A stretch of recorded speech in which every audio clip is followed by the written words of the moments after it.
Hey guys, what's up everybody? Welcome back to my TikTok. My name is Nicole. I'm a person in long-term recovery. My sobriety date is July 13th of 2015. And I'm a little late tonight. Please forgive me, you guys. Please forgive me. Normally I come on at 7:30 p.m. Central Standard Time, and I'm 15 minutes late. Don't be mad, okay? Don't get mad. So, my husband and my son took me on a wild goose chase, and I had to go riding with them. Hey, Lindsay, what's up, girl? So, y'all come on in. Excuse me. Drop your sobriety date in the comment section. Let me know one thing that you're grateful for, and I'm going to share this video so that way people know we're live on Facebook. If you guys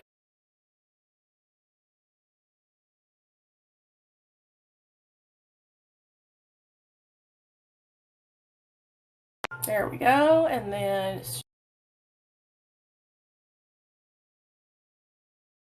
okay, all right. Yeah, if you guys don't mind sharing the video, that would be awesome. Also, y'all already know what to do. Give me some likes, tap the screen. I honestly think that if you tap the screen and like the video and all that, that it actually helps like TikTok to like push it out to more people. So let's get on it. Let's get on the likes and the sharing. Hey Josh, how you doing, honey? So tonight we're going to talk about... Good job, Justin. I'm proud of you. Good job. Well, I understand if you got to get to your house meeting, that's more important. I totally support that.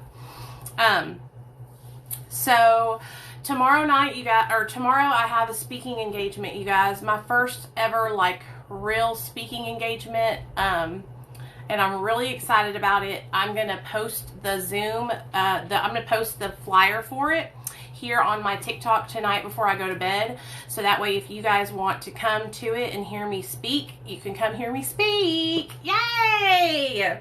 Y'all hear me speak all the time though. Y'all already know, you know, what I got to say. So tomorrow though, we're going to be talking about multiple pathways to recovery, and I'm supposed to talk about medication assisted treatment. So I just uploaded a video about some of the short-term, sorry this is driving me crazy, some of the short-term effects of opiate addiction. And I wanted to be completely honest with you guys. Like, I'm still on Suboxone. A lot of you guys already know that, but I've been on Suboxone for like 5 years. And so I've gotten it to where I poop every day. So a lot of you guys were asking me questions about like constipation and low testosterone and lack of energy. And so I'm going to share with you guys anything I can share with you guys that'll help you. You know I will. My hair's driving me insane, you guys. So I was addicted to multiple substances, not just opiates. I was addicted to methamphetamine. Hey Maria, thank you. I'm glad you're here. I was addicted to methamphetamine, cocaine, Xanax, oxys. I shot heroin like a handful of times, not very much because down here there wasn't really heroin. It was all Roxy pills like Dilaudids, morphine, that kind of thing. But I was addicted like primarily to meth and opiates and benzos. And so I was what you would call a poly substance abuser or poly addict, okay? If I had to choose like between all of them, gosh, it's so hard for me to choose, honestly. I would choose opiates and benzos only because like I would stay up for so many days on meth and I would go insane. So I could handle my own on opiates, you know what I mean? So being in recovery from like multiple substances, like my body is still trying to heal itself, even though I've been sober, you know, for 6 years. Even though I've not used any illicit or illegal substances in 6 years, my body is still like fighting to get back to its normal self. Hey Catherine, thanks for being here. So I thought what we could do, you guys, is because on Sundays I try to do like a big book study. And I know a lot of you guys don't like do AA, but I really want to read some of the stuff in here to you. I think you guys would really, like, it's going to help you. Okay, like I wouldn't read it to you guys if I didn't think it would help you. Okay, so I want to go Okay, so where I want to start out is, so I have been having like a lot of hate this last week, a lot of internet hate, and it has affected my mental health, okay? It's affected my mental health to a point where I was like crying all day yesterday. It was making me sick, you know? And so I wanted to get into, I want to talk to you guys about resentments tonight. So if you guys are willing to come in and listen to a little bit about resentments, I would love to help you learn about it, okay? So come on in, drop your sobriety date, like the video, share the video, invite your friends, and let's learn about resentments, because it ain't no joke, y'all. So, resentments, you guys, are the number one offenders. That means that, like, they're the main reason why a lot of people who struggle with drug addiction and alcoholism relapse. So, resentment is the number one offender. It destroys more addicts and alcoholics than anything else. Do you hear that? Resentments destroy us more than anything else. It could be a resentment towards your family member. It could be a resentment towards someone who took advantage of you when you were in active addiction. It could be resentment towards like a business that you stole from and you got caught and had to go to jail. Like, these are all different examples of like resentments. It could be a resentment towards yourself, right? We can resent ourselves. So they destroy us. If we don't let go of these resentments and we carry them with us through our recovery, it's going to keep us sick in our addiction. Okay? So, this is what it says comes from resentment. Listen to this. From resentment stems all forms of spiritual disease. For we have been not only mentally and physically ill, we have been spiritually sick. Okay? So, not only is it affecting us like mental health wise, it's affecting us inside in our heart, spiritually, inside here, right? So how many of you guys have been able to learn how to connect with a power greater than you? Whatever that power may be, it doesn't have to be the same as my power. My power is God. Your power could be the universe or nature or Buddha or whatever you believe in, okay? And so getting sober, I was able to connect with a power greater than myself, all right? And in order for me to stay sober and stay sane, I have to stay connected to that power. And when I lose that connection, because it happens, because we're human beings and nobody's perfect, right? When I lose connection and I start living in my own will, which I take my power away from God, I say, sorry, God, I know what I'm doing. You can kick rocks. And I take my power back. Then I'm over here running on my own self-will, cussing folks out, making retaliation videos, all kinds of chaos and drama, okay? And then all of a sudden it starts to hurt. And I start to feel the repercussions of my actions. And then I realize, ooh, damn. I shouldn't have let go of God. I should have been listening to him and keep my mouth shut. And so then I run back to my higher power with my tail in between my legs and I say, please help me handle this because I don't know what to do. Give me the strength to handle this. Give me the strength to do the right thing. Give me the strength to rise above this. You guys, I am a human being, okay? I came from the streets, okay? I used to be a wild thing out there. I might not can fight very good, but honey, I ain't afraid to start trying to fight somebody. If I get my ass knocked the fuck out, I'll get right back up. Let me tell y'all a story real fast. So one time I was really messed up. I'd been up for like 2 or 3 days and I was over at Tara's house. Y'all all know Tara. Well, she had this friend named Amy, and Amy couldn't stand me. Well, while I was out and about, I had ran into Amy's boyfriend, Anthony. And he told me, don't tell Amy where I'm at.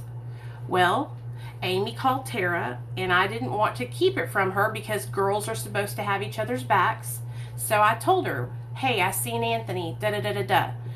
Well, then Anthony and Amy got together, and I don't know how he did it, but he turned her against me. She shows up at my friend Tara's house at like 2 or 3 o'clock in the morning and asks me to come outside. So I walk out there all spun and done. Hey girl, what's up? Right?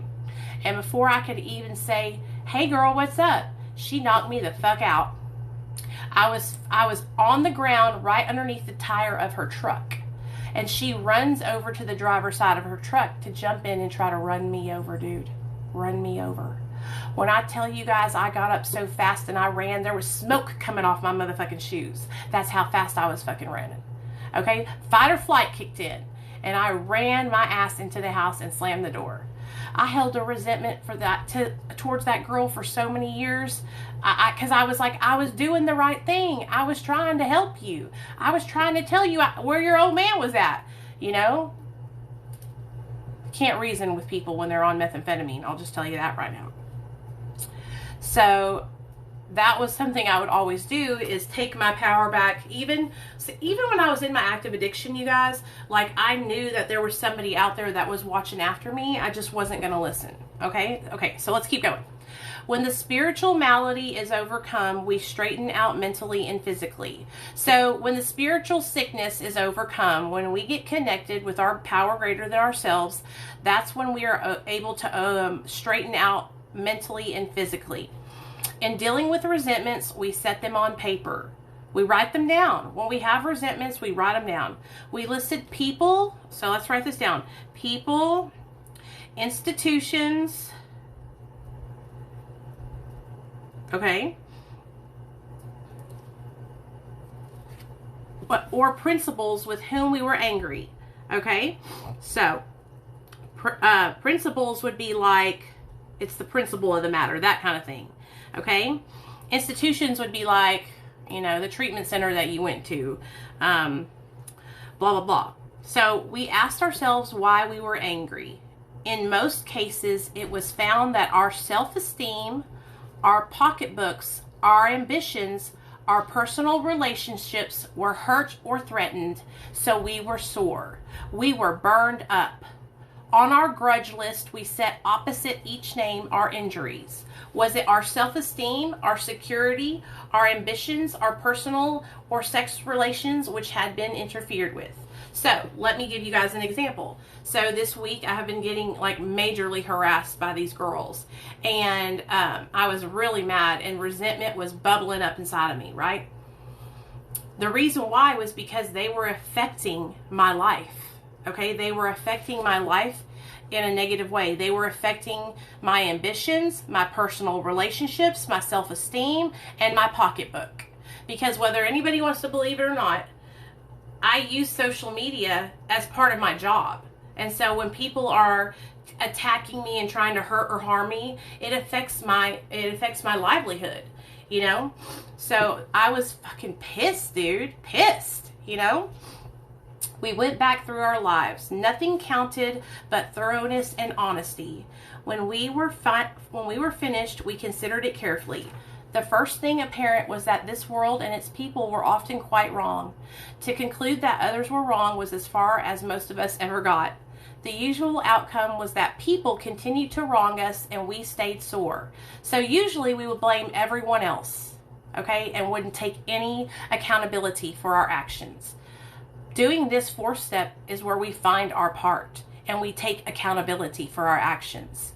See, I can see my part and I can take accountability, you know? And that's the thing, you guys. Like, I have tried to take accountability and be the bigger person, and it just isn't working. Sometimes it was remorse, and then we were sore at ourselves. But the more we fought and tried to have our own way, the worse matters got. As in war, the victor only seemed to win. Our moments of triumph were short-lived. It is plain that a life which includes deep resentment leads only to futility and unhappiness. The business of resentment is infinitely grave. We found that it is fatal. So hanging on to these resentments is going to wind me up in the grave. Okay? For when harboring such feelings, we shut ourselves off from the sunlight of the Spirit. So, holding resentment in my heart towards other people, even if they are doing things to me, that's shutting me off from the goodness. That's shutting me off from the sunlight of the Spirit. Okay? And I don't want that. I don't want any part of that. I want to be happy, joyous, and free. I want to lift other women up. I want to help other men and women find sobriety. I don't want to cause hurt and harm to anyone, okay? The insanity of addiction returns, and we will use again. And with us, to use is to die. So,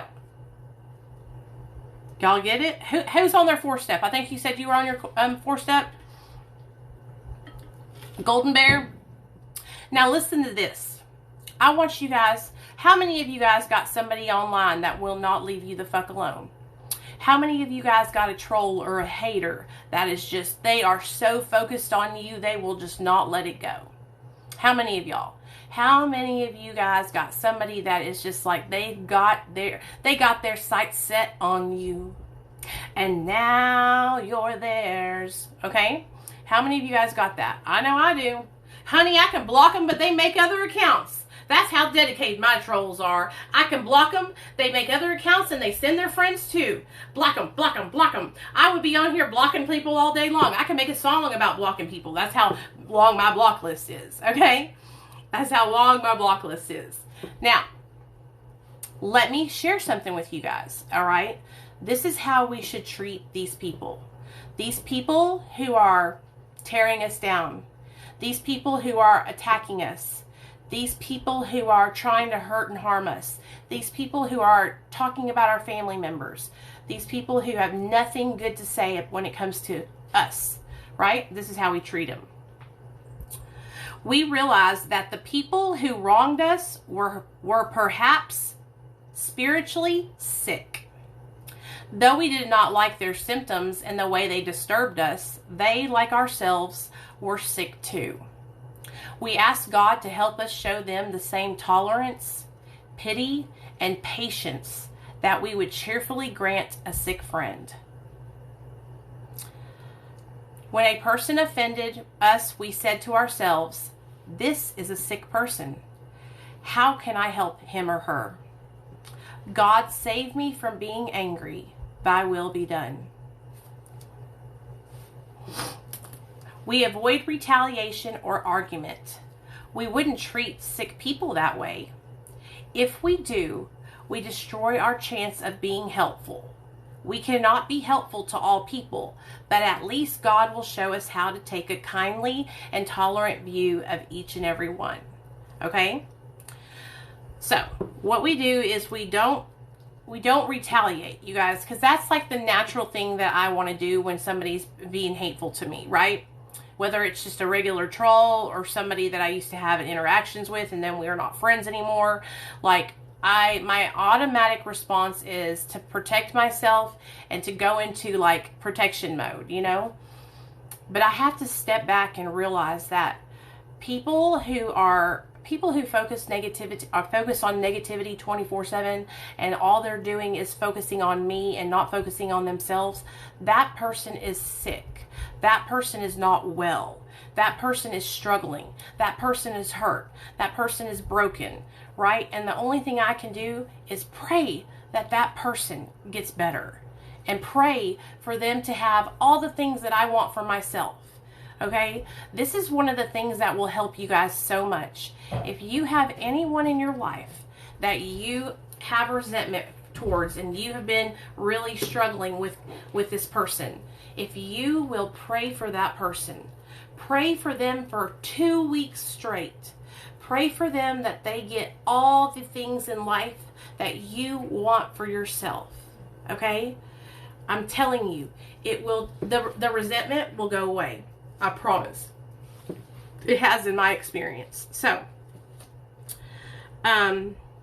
So basically, you guys, anytime that like we're threatened by somebody, it brings up fear within us. Hey, Cece, are you in here? Can y'all see me good or is it glitching out? Let me know.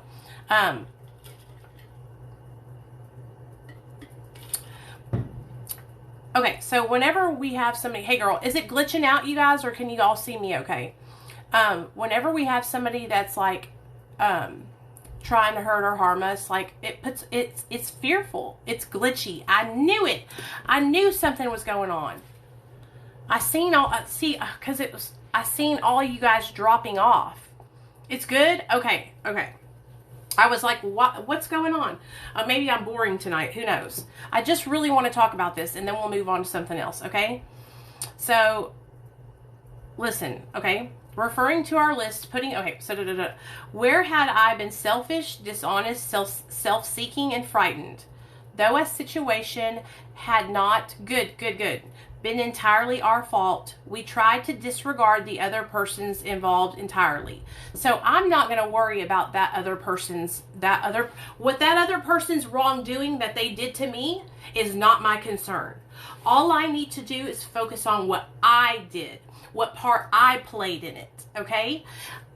You guys, I can tell you 100% with certainty, okay? I have made my amends and tried my hardest to apologize for hurting the person who has been attacking me all week. I have done everything I can to be the bigger person and make that amends and try to move on from this. When I did that, the person said that my apology wasn't good enough. So, you know what? I pulled it. You ain't getting it now. I'm done. You know what I mean? I'm done. Like, I'm human, you guys. Like, I went out of my way to try to drop myself down and fucking make an amends and be the bigger person. And then you're going to come up on your platform and act like it ain't good enough? Oh, no, honey. I ain't begging nobody for nothing. First of all, God help me get back in check. God help me get back in check. I have done my part. I have exhausted all aspects. I have exhausted myself. I've sent text messages. I've made videos. I have done everything I can to be the better person and the bigger person. And I'm lost. I'm lost and I'm done. I'm done. So that's why we're talking about resentments.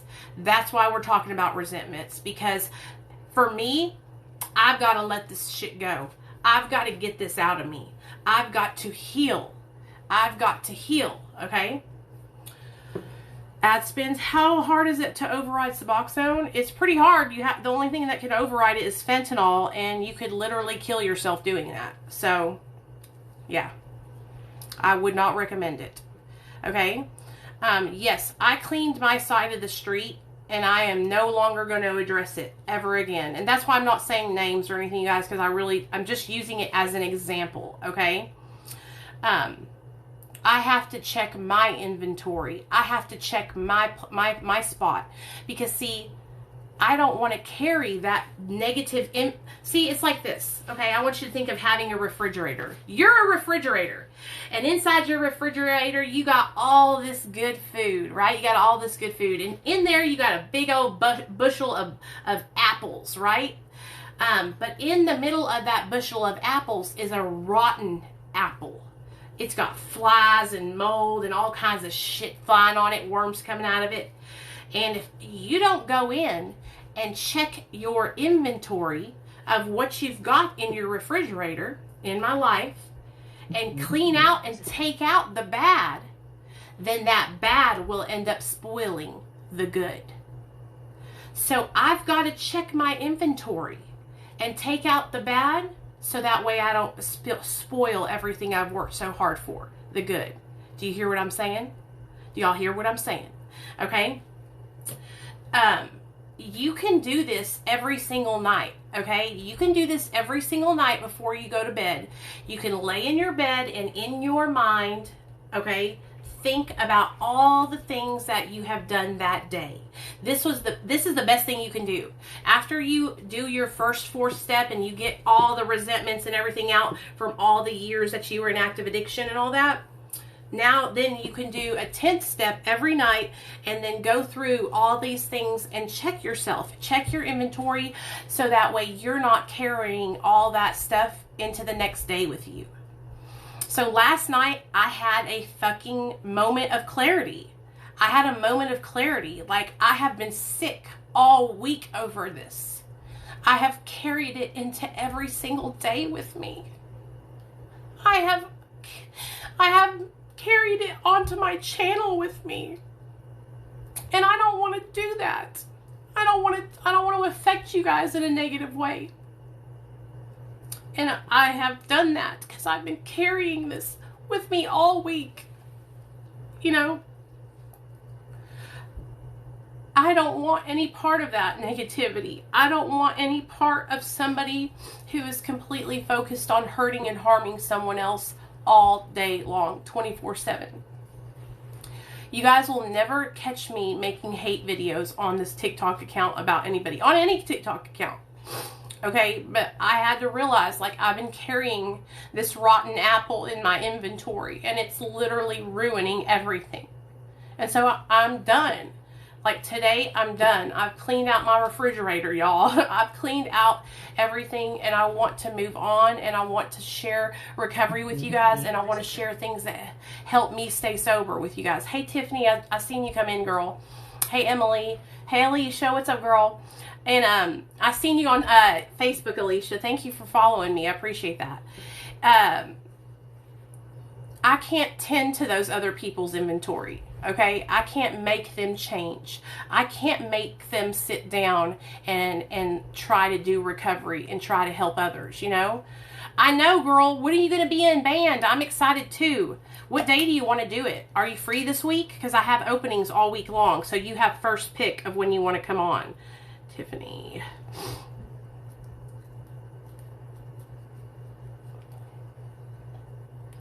I'll be okay, you guys. October 1st. Okay, girl. That date is yours then, honey. October 1st at 7:30 Central. Is that okay? We'll make it.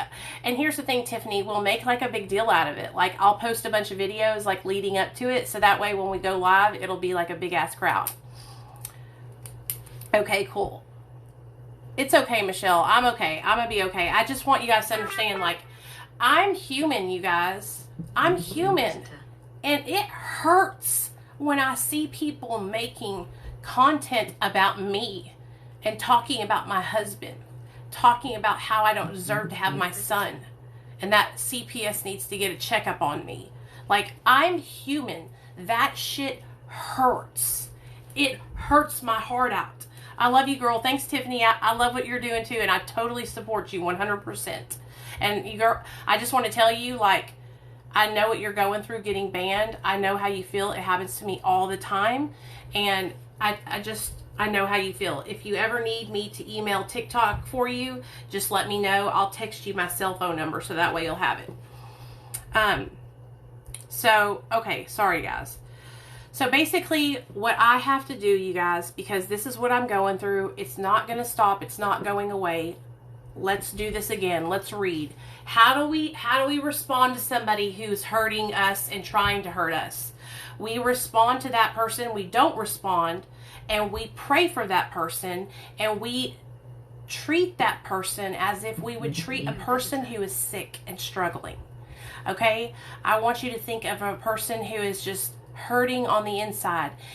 As much and as badly as they want to hurt you, they are hurting 100 times more on the inside. They're hurting so bad on the inside that they can't stand to be in themselves. They can't stand to be themselves. They want to project their insecurities and their hurt onto you. This could be with anything. This could be with a family member who doesn't support your sobriety. This could be with an ex-boyfriend who won't fucking stop, fucking with you, right? Hey, what's up, Unidentified Nova? Thanks for the support, man.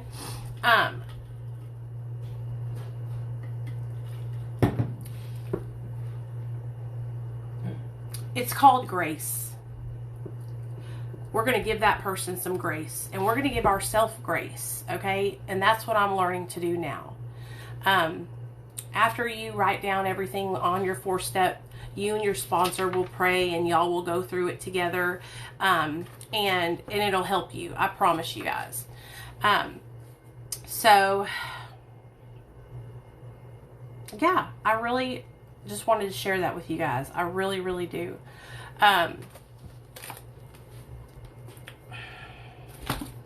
I could go into a whole bunch of other stuff on 4-step, like our sex inventory and all that, but I'm not going to go into that now.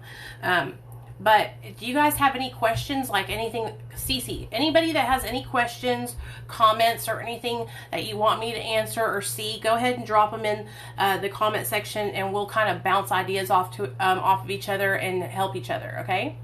One of the cons to sobriety, it will get better, trust me, always here for you. Thank you, honey.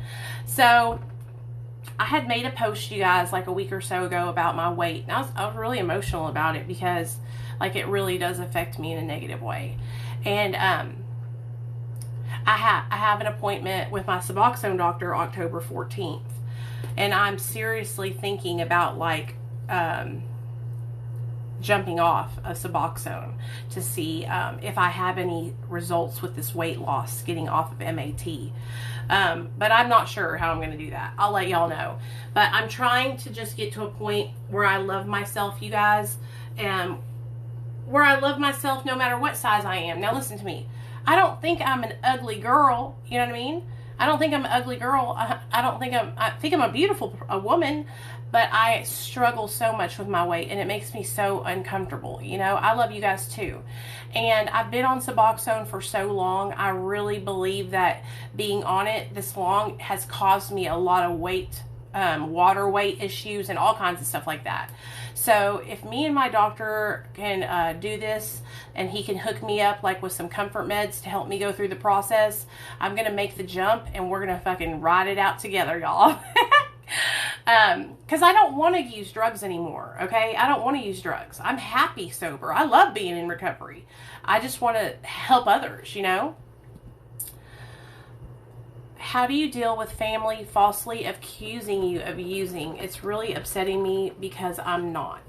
Okay, that's a great question. So, honestly, Cece, that light is driving me crazy that it shines like that. I don't know why it does that, you guys. I'm like trying to get it to not do that. Okay. It's kind of better. So first of all, you guys, we can't control what our family members say, right? We cannot make them not say stuff. And we cannot change the way they think. The only thing that you can do, Cece, is control how you react to what they're saying.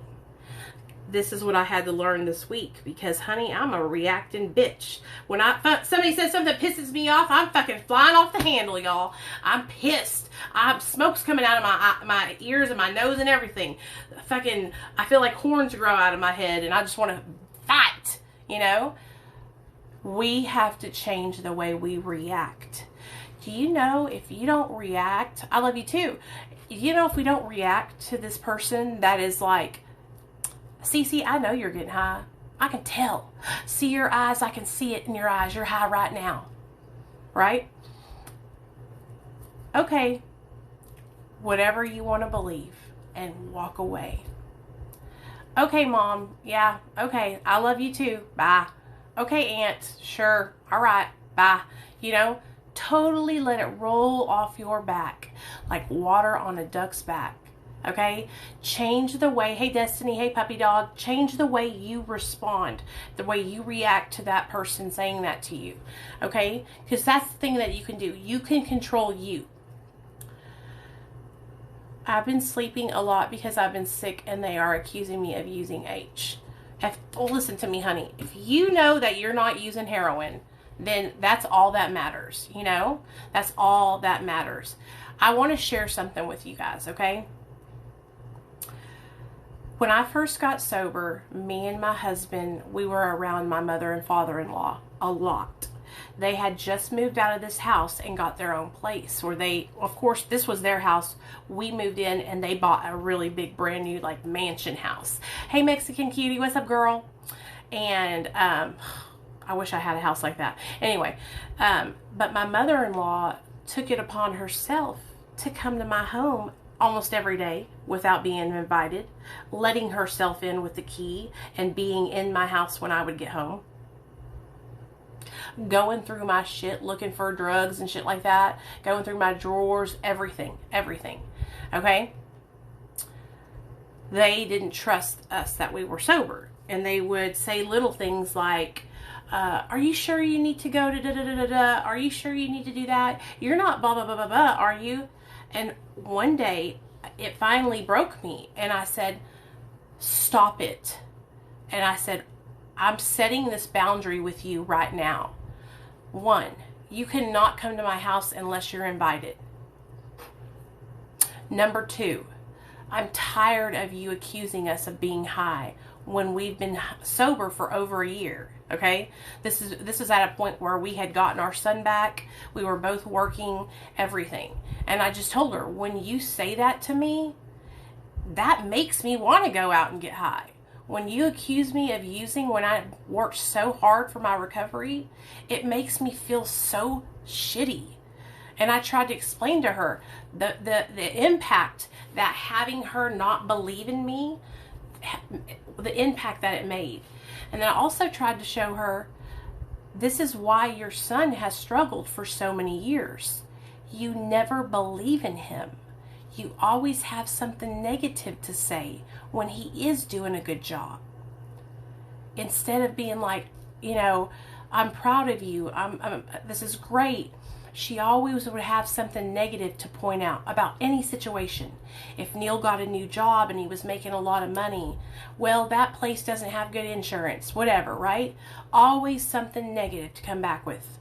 All right, so I had enough of it, and I hadn't married my husband yet. We married the next year. We married in 2019, and so I was like, I can't take this. Like, I'm going to be married to Neil, and I'm going to have to deal with you for the rest of my life, and I can't do this anymore. Like, we have got to come to a meeting in the middle. And you guys, I'm telling you, me and my mother-in-law, we used to fight, box each other, okay? That's the kind of relationship I had with my mother-in-law. I couldn't stand her. I still can't stand her, but I can fucking go around her at least, And what I mean by can't stand her is, she drives me insane. She nitpicks and nags 24/7. And so because I know that drives me insane, I just don't go around her a whole bunch. I keep toxic shit away from me. Why would I torture myself like that? So don't react. Don't react. And if you want to, sit down and talk with them and let them know, hey, when you accuse me of being high on heroin and I'm not high, it hurts me. It hurts me because I'm doing the best I've ever done, And I think, a lot of times our family members are afraid. And that's what it is, you guys. It's because they are afraid. They're so used to us. Hey, Ariel. They're so used to us relapsing. They're so used to us lying. They're so used to us cheating and manipulating, going behind their back and all kinds of stuff, that now that we're sober, it's all new. It's all new. And I'm going to tell you, from somebody who is sober and loves somebody who struggles with addiction, every day I'm afraid my husband will come home and say he relapsed.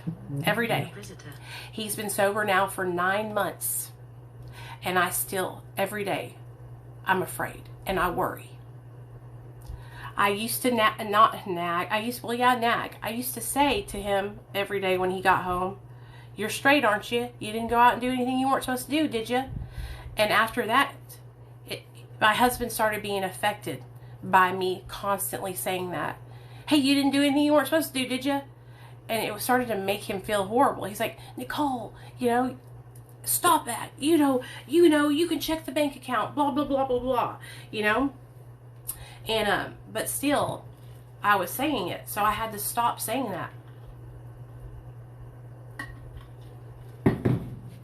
I had to stop saying that to my husband. Because every time I said that to my husband, I was telling him, I don't trust you. I don't believe you're going to stay sober. I don't believe in you. That's what my words saying, you didn't do anything, you didn't do anything you were supposed to do, did you? Every time I said that, he was hearing, I don't trust you, Neil. I don't believe you're sober. I don't believe you're going to make it. That's what he's hearing in his mind.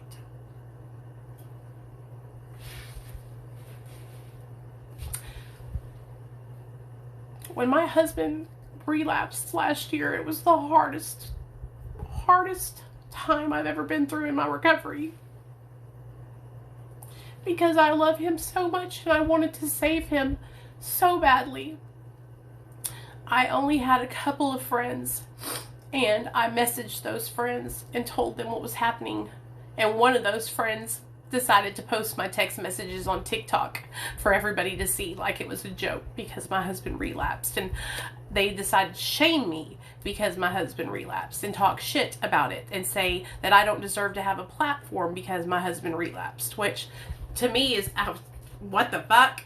So that was the hardest thing I have ever been through. I had no idea what to do. I had tried so hard, you guys, to like whip him into shape, right? So what I first started out doing was I started taking the debit cards from him and taking his truck and dropping him off at work and leaving him with no car and no debit cards, right? And this fool found a way. This fool found a way to get money, okay? I'm telling you, he walked into the bank and went and got the money out that way. He was on one.com and would do, and it was Xanax, you know? He would do anything he could to get that Xanax while he was at work. And I kept catching him. Every single time. I would catch him and confront him, okay? And I remember one night in particular, I had taken Nate over to my mother-in-law's house because I knew Neil was going to come home and he was going to be under the influence, and I wanted to talk to him. And we had a huge altercation. I was yelling and screaming at him. And I remember getting so angry. I was like, "You're just a fucking junkie. You don't care about us. You don't fucking love us. That's why you keep doing this shit, right?" Well, the next day, I was like doing something and I was washing my face. I was listening to like a recovery podcast. And then the next day it hit me. I was like, you help people on the internet every single day who are in active addiction.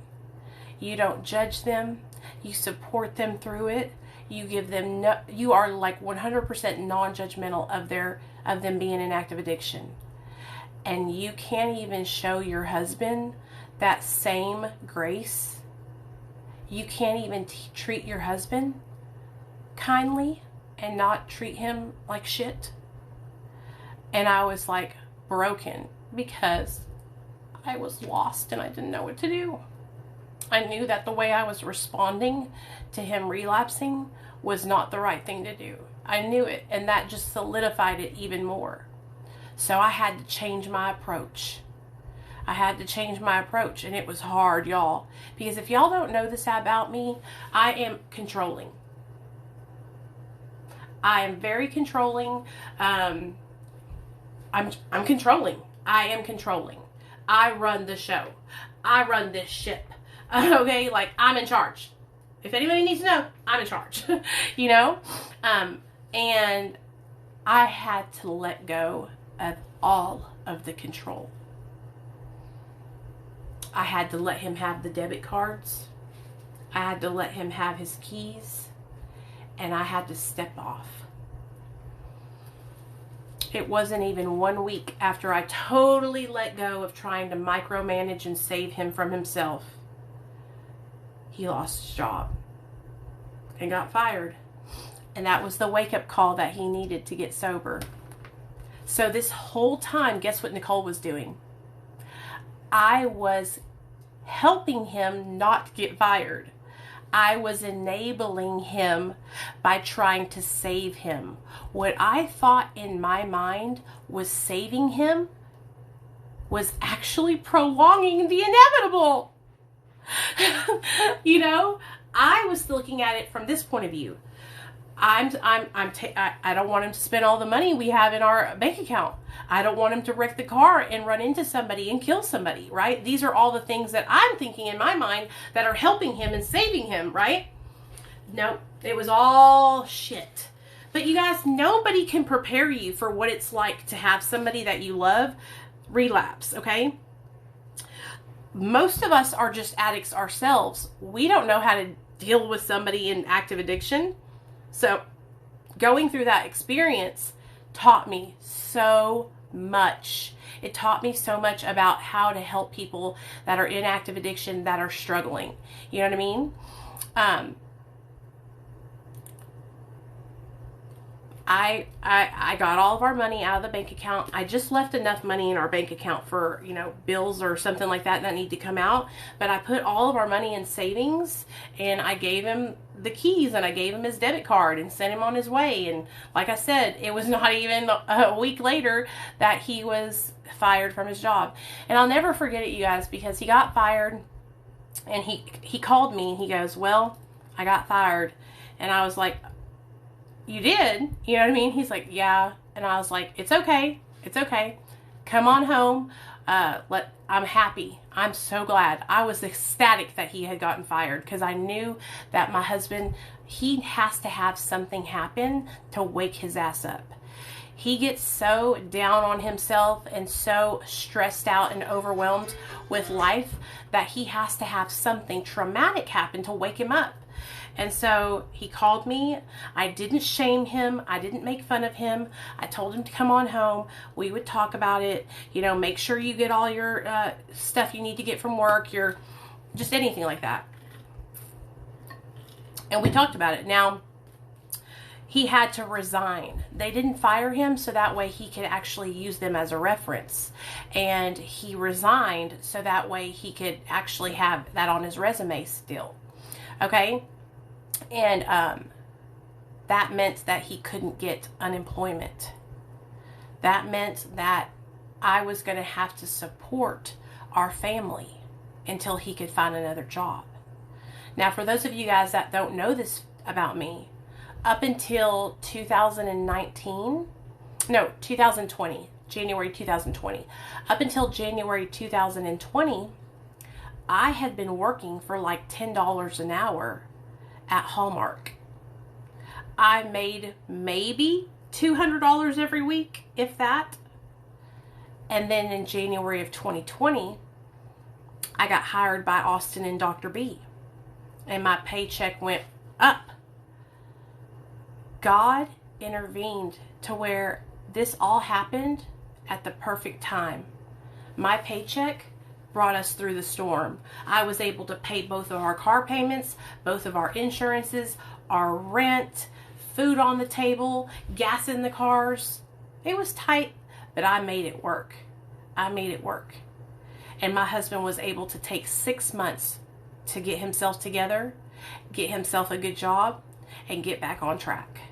And now he's been sober for 9 months. So all of that, you guys, all of that was such a fucking journey to go through. Because, like I said, I love my husband. I love him more than life itself.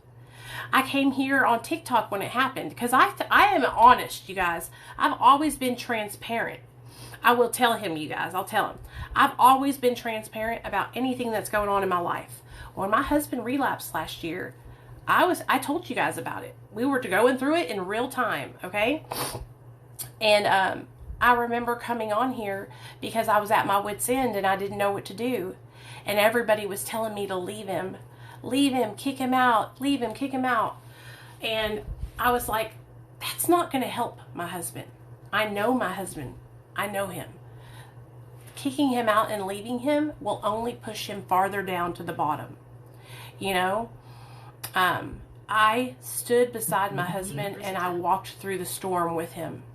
I made sure that I made sure that my son was protected and did not have to see my husband like that, and I weathered the storm with him. I'm very fortunate that my mother-in-law just lives right down the street, so she was able to help me with my son, because I called her when it happened and I told her, I need help. Neil has relapsed. We got to get through this. We're going to lose everything. And I'm the kind of person that when something like that happens, you guys, I automatically we're losing everything. We're going to die. We're going to die. Everything's going to go to shit, right? I catastrophize it 100% right away. Shit's going down. It's going down. We need to get on fucking bomb shelter because we're going to lose everything. Okay? And my mother-in-law hates that about me because I make her so mad because I'm screaming and yelling and so worried, But she helped me keep Nate safe while I could help my husband. And we are back on track. He has 9 months sober. He has a great job, you guys, where guess what? He doesn't have to manage other people anymore, okay? I'm the same because I know what the end story is in addiction. Yeah, I didn't want to kick my husband out and him die. I would blame myself forever over that. So let me tell you guys this. Now Neil has 9 months. He's got a job. He works outside. He loves it. He was working as a store manager at Kroger for like 5 to 6 years. He got paid really good money, but the job was so hard. You want to know why it was hard? Because people don't want to work. People don't want to do their jobs. People want to get hired and they don't want to do the job.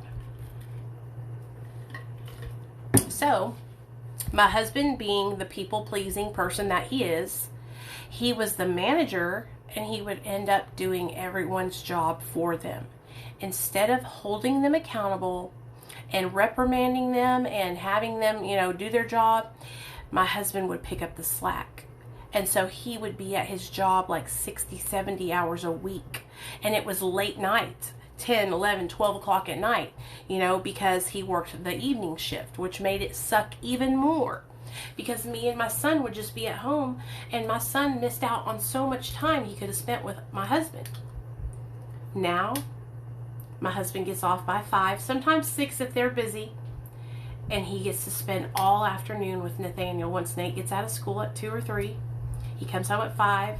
We go for our evening walk together, we eat together, and we all watch a little movie together, and then we go to sleep. Usually I come down here and do my live stream, and the boys are upstairs, getting ready for bed. They're probably already in bed now and watching some TV together, But we have come so far. We worked so hard, you guys.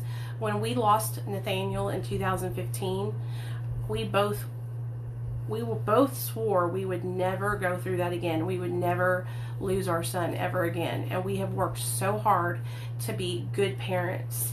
I posted a post on Facebook the other day. My son has straight A's. His first straight A report card. I know it's only 2nd grade, but y'all, I'm doing it. I am doing it. I beat myself up for like 5 years over losing my son to CPS. I have never forgiven myself for that, ever, okay? I have always been worried that my son was going to be depressed or scared or just lacking because of him being taken away. And so I have constantly overcompensated, trying to make sure that my son was cared for and had everything that he needed and felt comfortable and safe in our home and all that, right? And I feel like I'm succeeding. Like my son is smart. He's happy. He's making friends. He's doing amazing. He's doing amazing. But I will always have it in the back of my mind, that he got taken away from me. That's why, you guys, I don't take jokes lightly when people say shit about Child Protective Services. I have PTSD from going through Child Protective Services with my son. It was the worst experience I've ever experienced in my whole entire life. And then I see so many other women who have gone through CPS and they get their children taken, and these CPS workers get like a power trip and they try to hold their kids over their head and keep them from them. I can't deal with that. You know what I mean? Like, I will not deal with that ever again. So I'm so grateful, you guys. I'm so grateful. If I can do this, anybody can.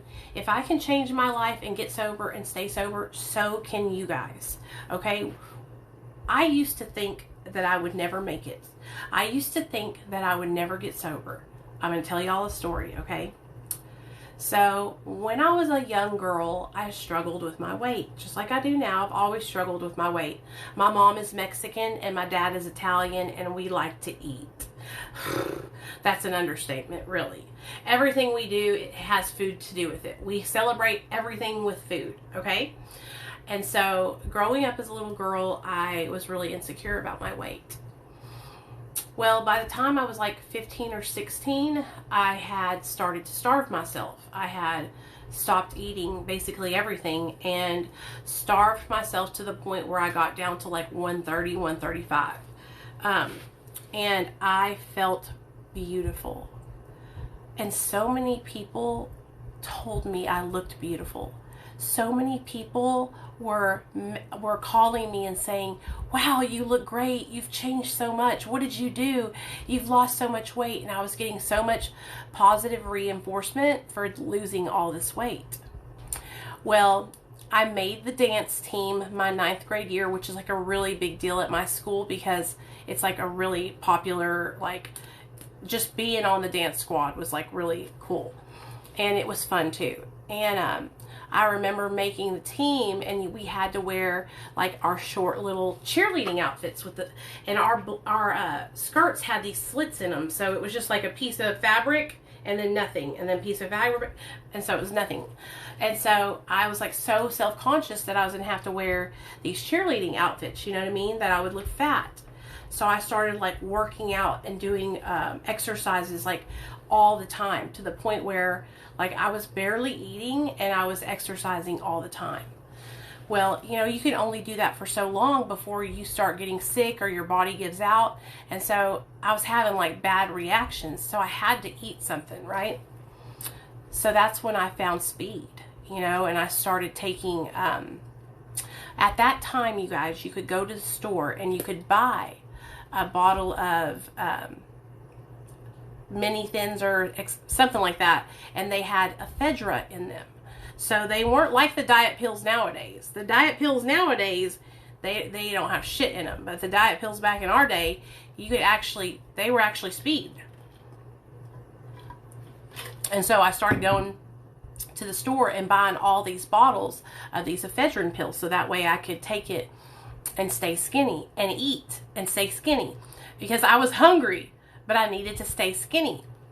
And so I had gotten really bad on them, really bad. I was hiding it from my parents. Nobody knew. Like, my parents genuinely didn't know. You know, this was like my dirty little secret, you know? Me too, girl. That was the first thing before I tried weed or alcohol. I was struggling with my weight and I did ephedrine. Now, I did get to a point where I asked my mom to take me to the doctor because of my weight, and the doctor wrote me a prescription for phentermine. But he only wrote me like a light 30-day prescription, and then I was off of it. But still, I knew that stimulants would help me stay skinny. So that's what I stayed taking. Once they ruled out the ephedrine pills, I was fucked, you know, and that's when I started using methamphetamine.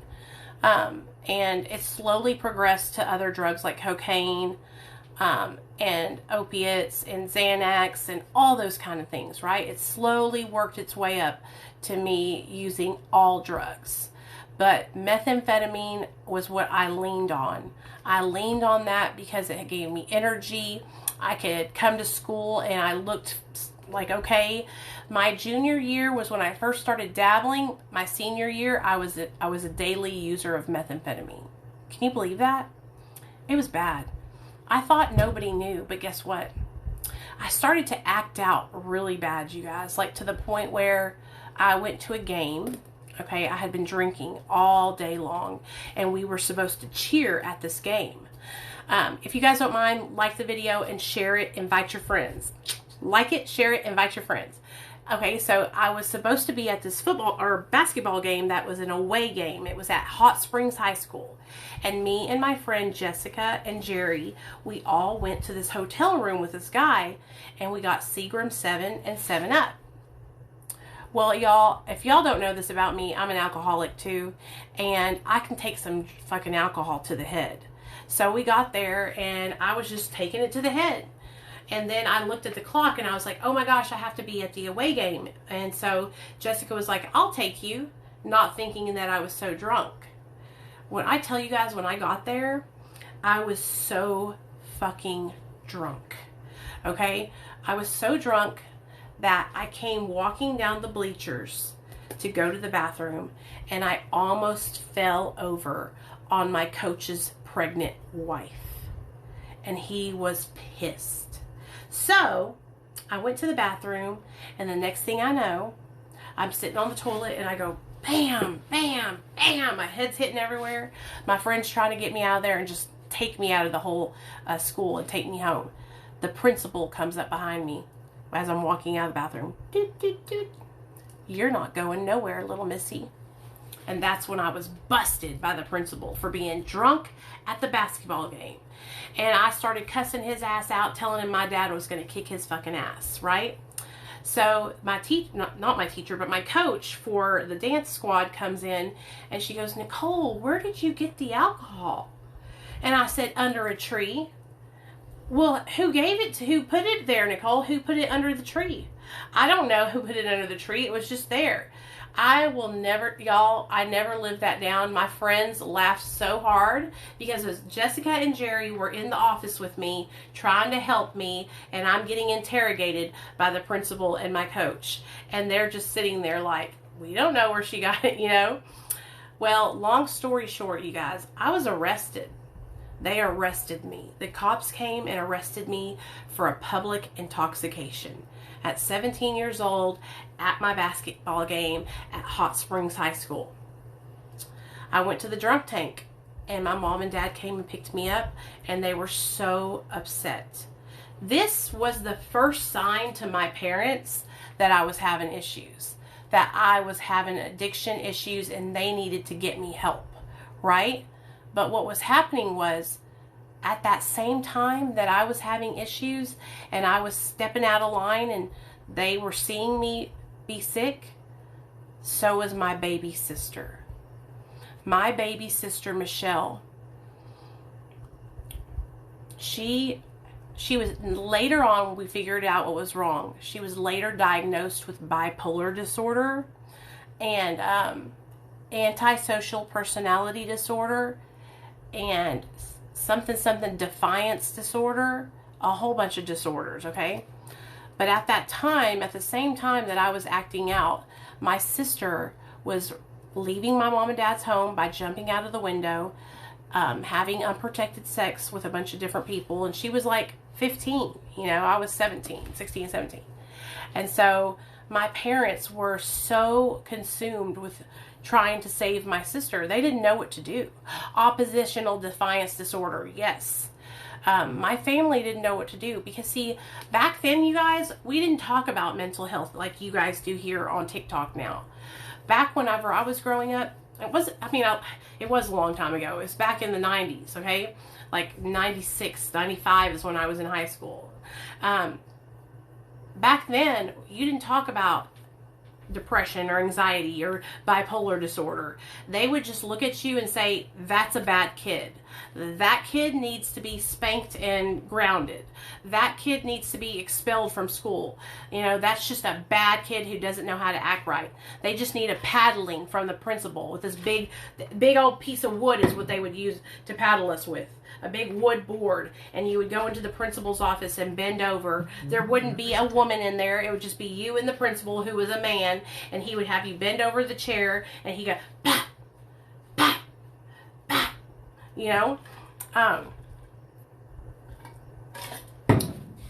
So my parents were desperately seeking for help for my sister. They didn't know what to do, and there wasn't a lot of people talking about like their kids acting out, right? When I was growing up in Hot Springs, I grew up in Hot Springs, so there was nobody talking about like bipolar disorder, right? My sister was just absolutely out of control, you guys.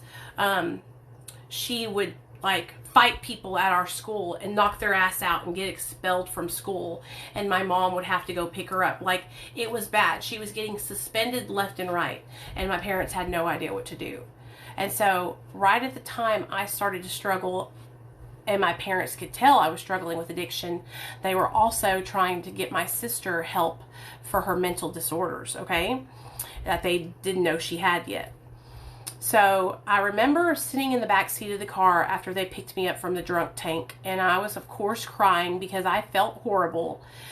And my mom and dad were so upset with me, and they grounded me, of course. And then, you know, I was just so upset, and they were asking me, why was I doing this? Why was I doing this? And I remember going, well, y'all don't get on to Michelle, and she's been doing meth and smoking crack, you know. And my parents were just like, what? You know, anything I could do to like shift the attention from what I was going through with my addiction and my struggle onto my sister's struggle, so that way they wouldn't worry about me and I could keep doing what I was doing, which was getting high and getting fucked up.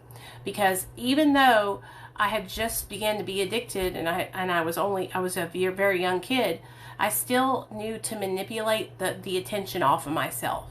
You know what I'm saying? I'm the oldest sister.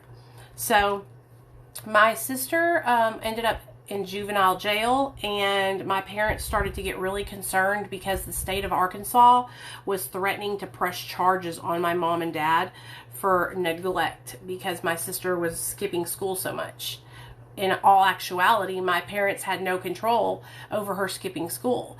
They could take her to the school, drop her off, and see her walk through the door, and that bitch would run out the side door. Okay, she would beat me. I would be skipping school with my friends, going home to smoke a blunt, and I'd have me, Jessica, Jerry, Angela, and my friend Monster, and we would be all driving to my mom and dad's house to go have steaks and eat and fucking just lay out on the deck and hang out by the pool. And I'd pull up in the driveway, and there'd my sister be with like 5 or 6 of her friends already there smoking a blunt on the front porch. I'm like, bitch, what the fuck are you doing here? You know? We sat on that back porch or that front porch for so many years throwing weed seeds off the back of it that we grew a weed plant. I was in California at 21 years old, and my dad calls my mom and says, what the fuck is this shit? We've got marijuana plants knee high in the front yard. And he sent pictures and everything of these marijuana plants that had sprouted up, you guys. So fucking crazy. So that's the way it was. Like, my sister was already there. She was beating me there. Well, after she had went to juvie and my parents were getting like threatened to be pressed charges against, my parents had to do this thing called a FINS petition.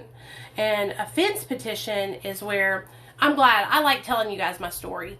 A FINS petition is where you relinquish responsibility for your child, and that the state has responsibility of them because they're not acting right? So you turn them over to the state. Well, that just made it worse because Michelle kept going in and out of juvie. That was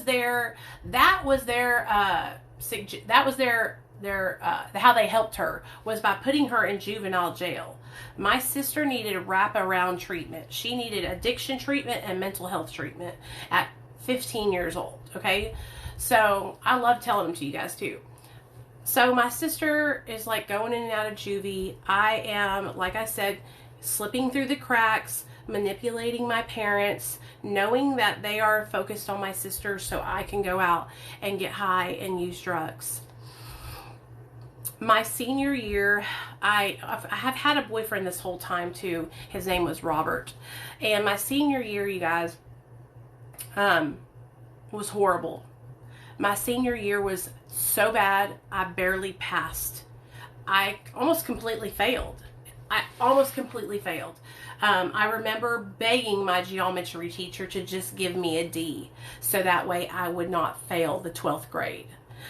Coach Clay was my geometry teacher, and he passed me with a D because I was just like, my parents will kill me if I don't pass, you know?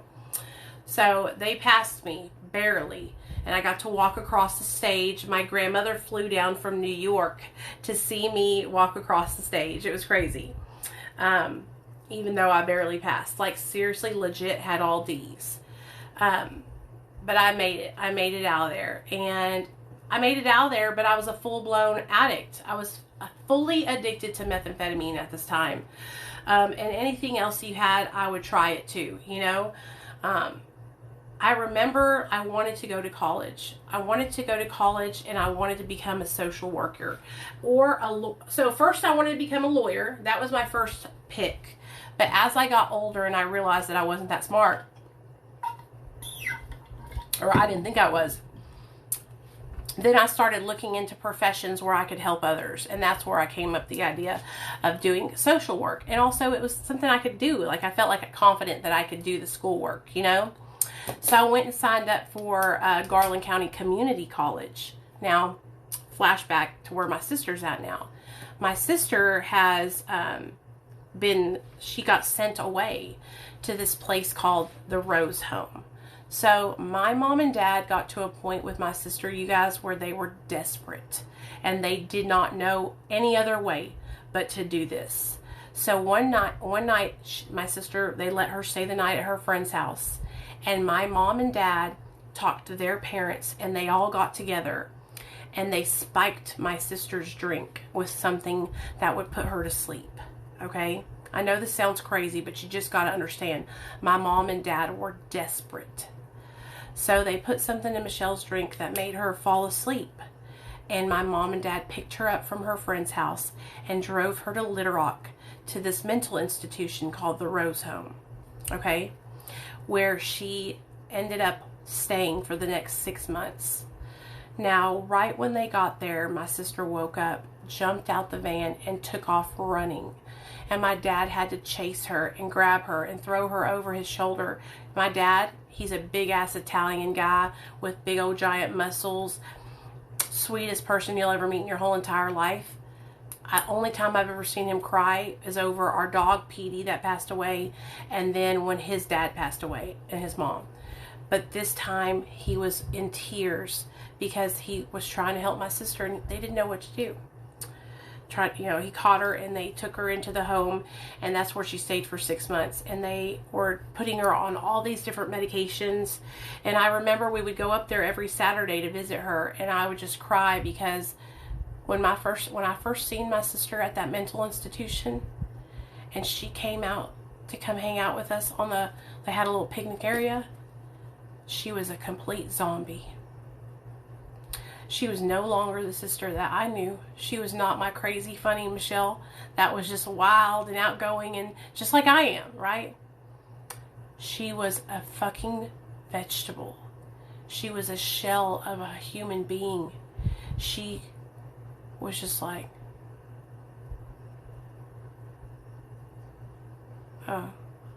it was horrible. And I remember me and my sisters and my mom and my dad, we were all so upset because we could see that they just had her on so many drugs that were sedating her. Like, this can't be the answer, right? Well, she stayed there for a while. I don't know if she stayed the whole 6 months, but she stayed there for a while.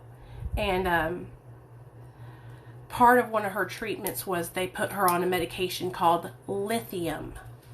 Okay, lithium. Really, girl? Yes. So they put Michelle on lithium. She was an adolescent at this time. So they put her on lithium, and my sister literally gained 90 pounds in 30 days because the lithium made her thyroid gland stop working. So her thyroid totally shut down, okay? So my sister is like so devastated because when I tell you guys, my sister, she's still beautiful, but she was so skinny in a good way, like a good skinny and petite, and she has 6-pack, y'all. Her stomach was a 6-pack, and she had that little line like that from, I don't know why, she just did. I always say, why do you have that? You don't have a dick. You know what I mean? But that's what she had, and I would always make fun of her for it. But I was jealous of her because she had this naturally, like, stacked body. Beautiful. And she gained 90 pounds. She was over 200 pounds. And I remember us just crying, and we couldn't figure out what was going on. And that's when we had all these tests ran, and we figured out that the medication had made her thyroid gland stop working. Really? Yes, Emily. So they ran all kinds of tests on her, and that's when we figured out that her thyroid gland was not working. So my dad was like, I've had enough of this. You're coming home. And we bailed her out. We got her out of there, y'all. We got her out of there, but we got her with a really good psychiatrist and a therapist, and they found just the right combination of medication that helped balance her bipolar disorder.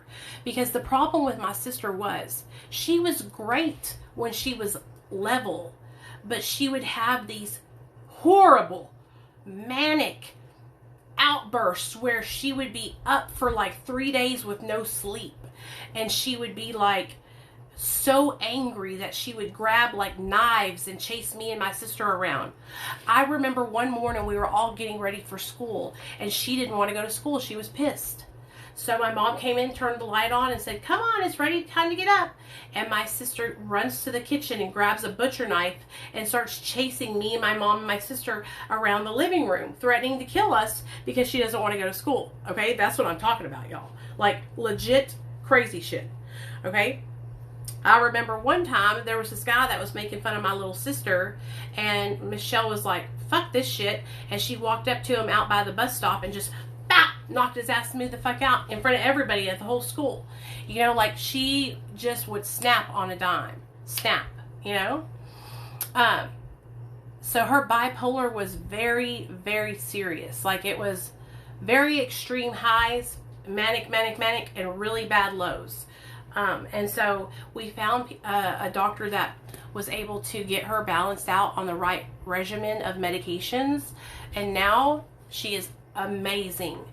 But every 3 years or so, my sister, she says, "I know it's happening because I can feel it. I can feel it. It's like clockwork," where her medicine will stop working. And she says, "I start feeling like I'm ticking," you know what I mean? And so every 3 years or so, she will put herself in to Bridgeway. It's a mental institution here in Little Rock. And she will put herself in there for about a week so they can rebalance out her medications and change it around if they need to, take her blood and all that kind of stuff. Because she knows it. She knows, she can feel it happening, you know? My sister has come so far, but that's not even half of it. So Michelle comes back. I'm wilding out. I just graduated high school. I'm high as hell 24/7, right? High as hell 24/7. My sister's home now, and I'm in college, trying to do college. But I'm doing meth every single day. So I can't even wake up on time for my college classes. Like, I failed so badly. I failed out, y'all, and I left. I never went back. But my sister got pregnant while I was going to college. And she got pregnant, and she ended up having the most amazing little boy named Nicholas. And her and her boyfriend got married and all this stuff, right? Well, her boyfriend was a scumbag, and I remember he tried to hook up with me. So I told my sister, your husband is trying to hit on me. My sister divorced his ass with a quickness. And I'm so glad she did, because he was just such a jerk to her. But now they co-parent, and they're doing really good. But my sister, after that, we both started struggling. We both started getting high together. And this is where I have so much guilt, you guys, because I started shooting up, okay? I started shooting methamphetamine. I had been using meth for like 5 years or so. And I had just gotten to this point where I felt like I felt like I was higher than, I wasn't as high as everybody else, and I couldn't understand why. They were high and I wasn't, you know what I mean? And so one evening my friends went back to the bathroom while they were getting high over at Nate's house, and I couldn't understand why. And I went back there and I caught them all shooting up. And that's when I realized I want to do that, you know, and I told them I want to do that and asked them to do it for me. And they told me they wouldn't, you know, that I shouldn't do it and that it wasn't a good idea. If I shot up, I would become addicted even more and lose my life. And I was adamant that I wanted them to do it for me. Nope, I want you to do it. Go ahead and do it. I don't care. If you don't do it, I'm going to teach myself how to do it, right? And so that's when they did it for me. And that, my friends, changed my whole life. I truly believe that if I hadn't started shooting up, I might have had a chance at sobriety earlier on. But once I started injecting methamphetamine, all bets were off. I lost my mind. I became so addicted to the needle. I became so addicted that I could not stop. Nicole, how do I stop? Do I really have to hit rock bottom? No, you don't have to hit rock bottom, Laura. No, you don't have to hit rock bottom at all. You can stop and you can get sober now. What's your drug of choice? What drugs are you doing, honey? I had hit rock, or I had found what I found something that I had been looking for all my life. This most intense, amazing high that I've ever experienced, right? I had felt like I had found it. I had found it, and meth was going to be, I was going to do meth for the rest of my life. This was an amazing feeling. How could I not want to do this, right? Oh, Lord, have mercy on my soul. Some of you guys might be thinking, damn, Nicole, how did you get from like being a cheerleader basically and living with your parents and having a good life and being in the band? I was in the marching band. I was making A's and B's. I played on the softball team. I played basketball. Like, how did you go from doing all these things and being like a good kid, you know, being sober and helping others and being, you know, being a part of life, to shooting up in a trailer bathroom where the fucking floors were damn near falling in? How did you go from having a life to being a junkie? What happened? What happened? You know, I'll tell you guys what happened. It gradually happened little by little. It started out with just me getting drunk and high on weed. It started out by me letting my guard down. See, they had told me, drugs are bad. Don't do drugs. If you do drugs, then your brain will be like an egg on a frying pan. That's how they tried to get us to stop doing drugs back when I was growing up. They had the DARE program. And so they would say drugs are bad. You don't want to be homeless, stuff like that, you know. But nobody ever like came in and like really shared with me like what happened to them because of their addiction, you know. And my mom and dad didn't think to like sit down and go into detail with me about it. So I let my guard down. I had heard and I knew that drugs were bad and that I shouldn't do them, right? But everyone else was. Everyone else was drinking. Everyone else was smoking joints. Almost everybody else was doing lines of cocaine. I mean, I could just try it once, right? I mean, it won't be that big of a deal. It's not like I'm going to become a junkie. You know, it's not like I'm going to end up homeless, right? And that's exactly how it began. It began with me just going to parties, after football games and after basketball games, going to parties with my friends, going to concerts, hanging out with my girls, to me being insecure about my weight, me feeling like I wasn't beautiful, me feeling like I wasn't good enough, me feeling like I didn't fit in, to me trying methamphetamine, me trying cocaine, then finding something that gave me relief, helped me lose weight, gave me a false sense of confidence. And so that's what happened. It happened that easily that it changed my life forever. It opened me up to, well, drugs aren't that bad, and they make me feel good. They give me energy. They help me stay skinny. I mean, I'm okay. It's not like I'm homeless. I have a car. I was living with my mom and dad. I had just graduated from high school. But it can't be that bad, right? It can't be that bad. I mean, I'm just doing meth and I have a full-time job. I'm working. I'm, going to college. And it just progressed from there. So I dropped out of college, like I told you guys, and I started shooting up methamphetamine. Now, when that transition went from I'm smoking meth, I'm doing lines of meth, I'm doing meth at my job so I have more energy, right? When I went from that to shifting into living in a trailer with a methamphetamine cook, shooting up in the back bathroom, going to the store and buying boxes of Sudafed pills, heat, gas, all things that you need to make meth, matches, and helping a manufacturer manufacture methamphetamine. It's like slowly but surely, okay? Everything I said I wouldn't do, right? I remember saying, I won't do drugs, Mom and Dad. I'm too good for that. Did that. And as you do each thing, your guard goes down a little bit more, okay? I will never do methamphetamine. That's for trailer trash. That's disgusting. Did it.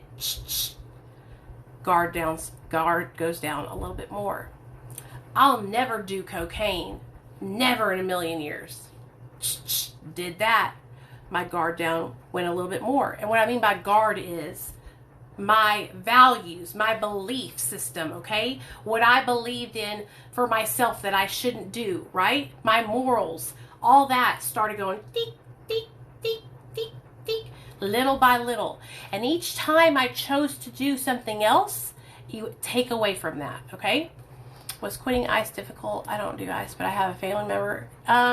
Yeah, it wasn't difficult in the sense that I was sick from it, like having withdrawal. It was psychologically hard because I relied on it so much, you know, for energy and everything.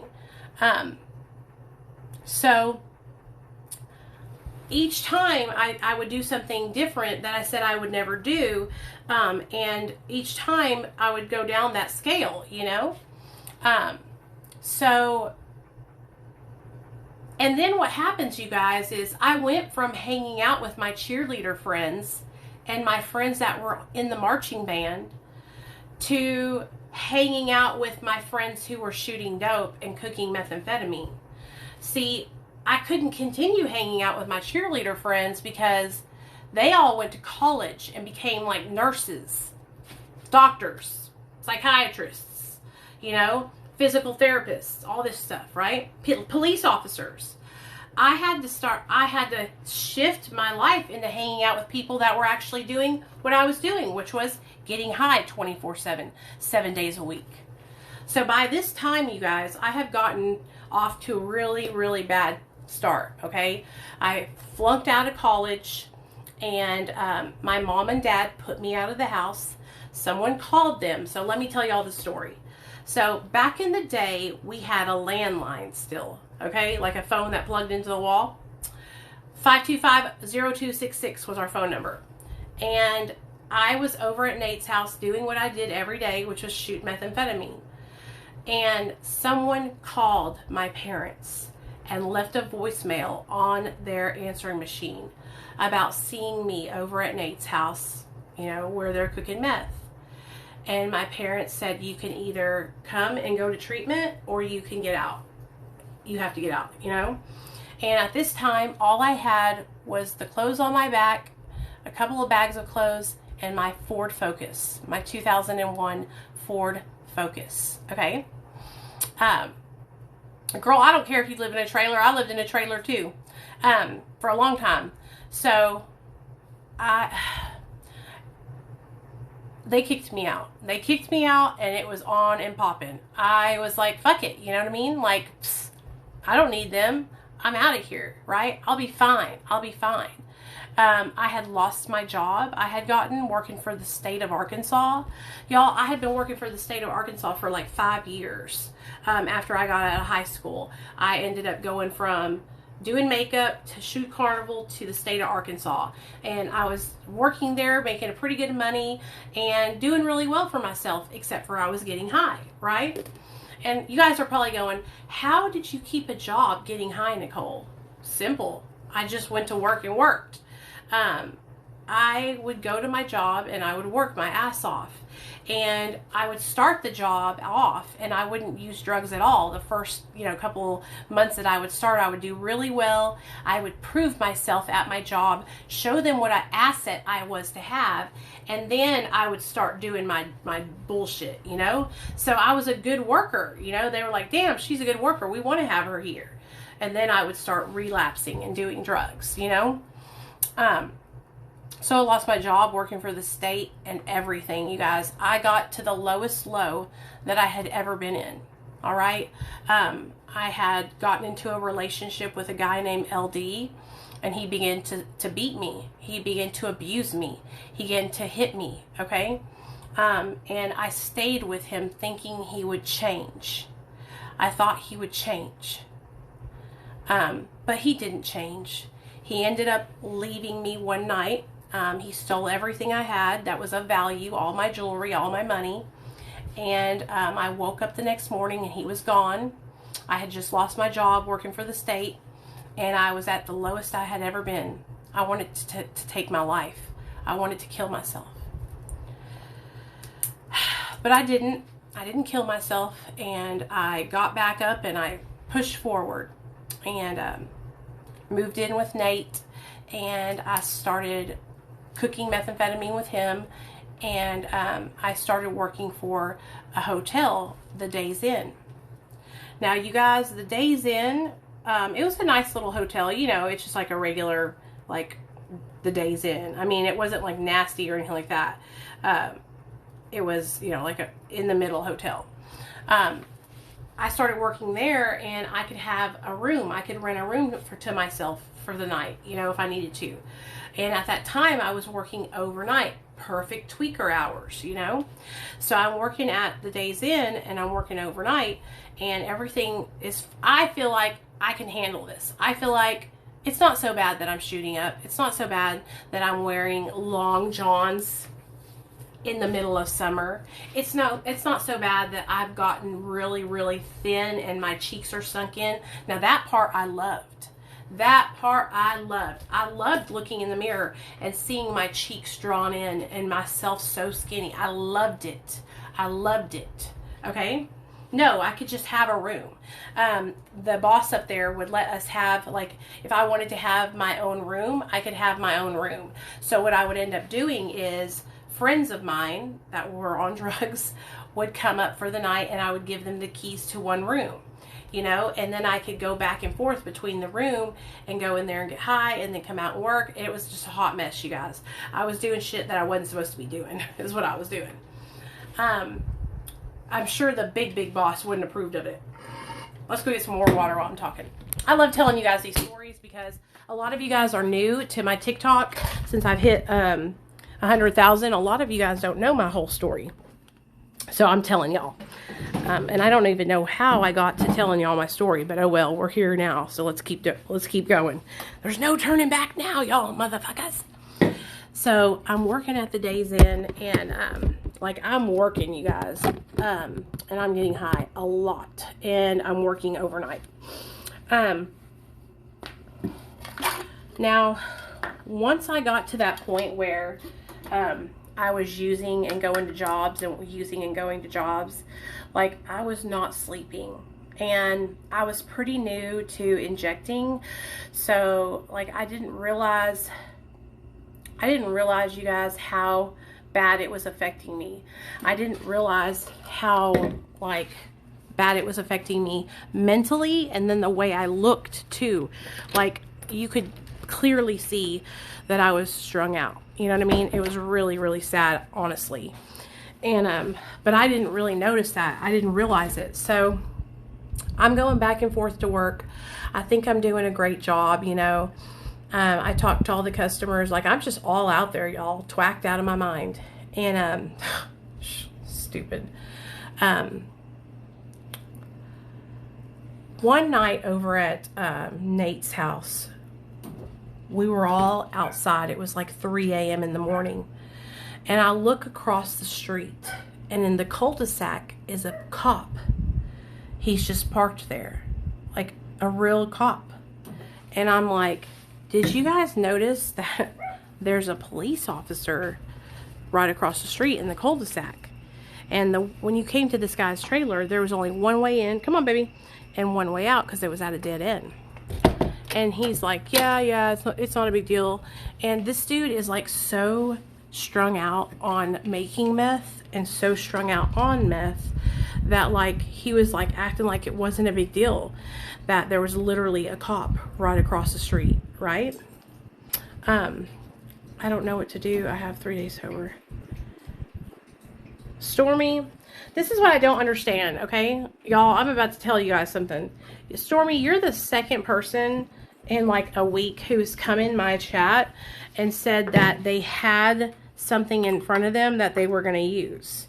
Can I ask you like a legitimately honest question? Why are you doing that to yourself? Okay? Like, why are you putting alcohol in front of you when you're trying to stay sober? You know what I'm saying? Like, why are you doing that? So this is what you need to do. You need to just go dump it out. It's not worth it. And come here and hang out with us and listen to story time. If you guys keep playing with fire, you're going to get burned.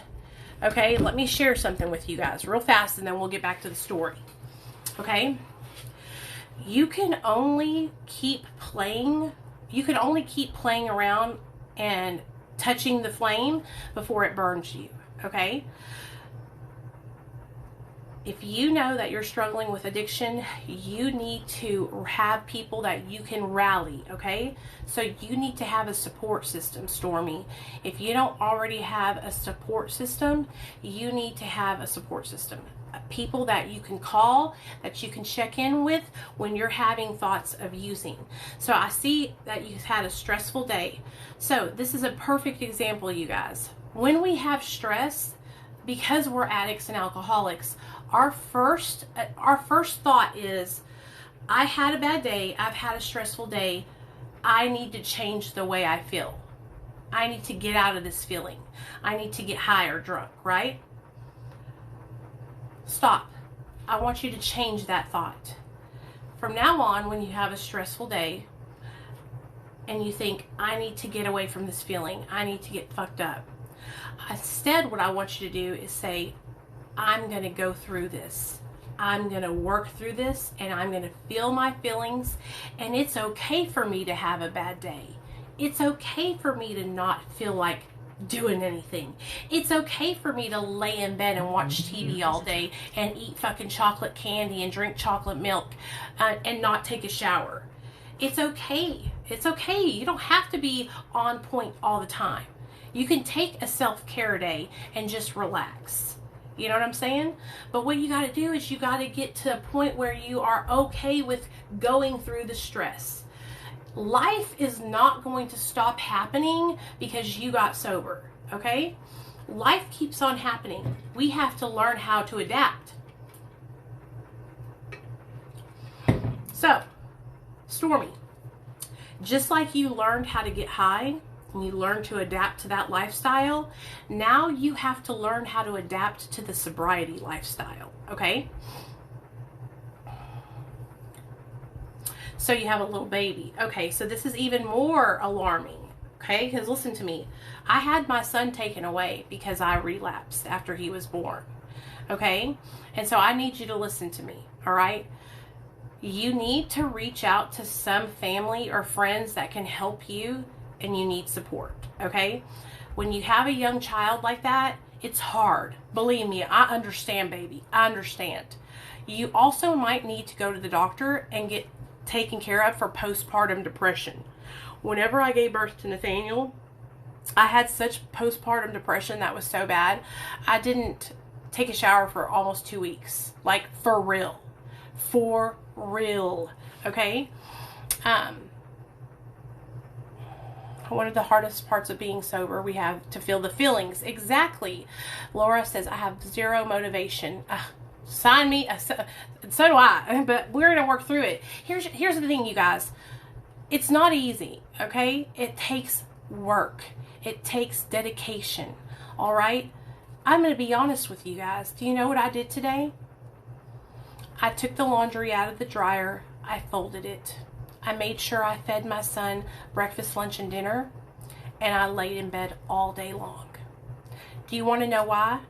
Because I was so upset from the whole week of what I've been going through. I was so upset with people hurting and harming me and trying to hurt and harm my family that I just laid in bed all day today. And I felt those feelings. And that's okay. That's okay. If you have a little 3-month-old baby, and you have nobody that can help you.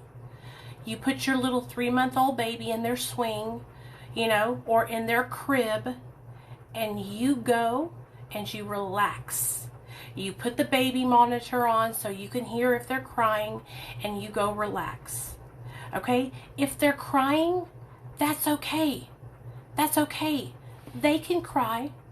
Sometimes what happened to me is when I first gave birth to Nathaniel, you guys, I held him every single day.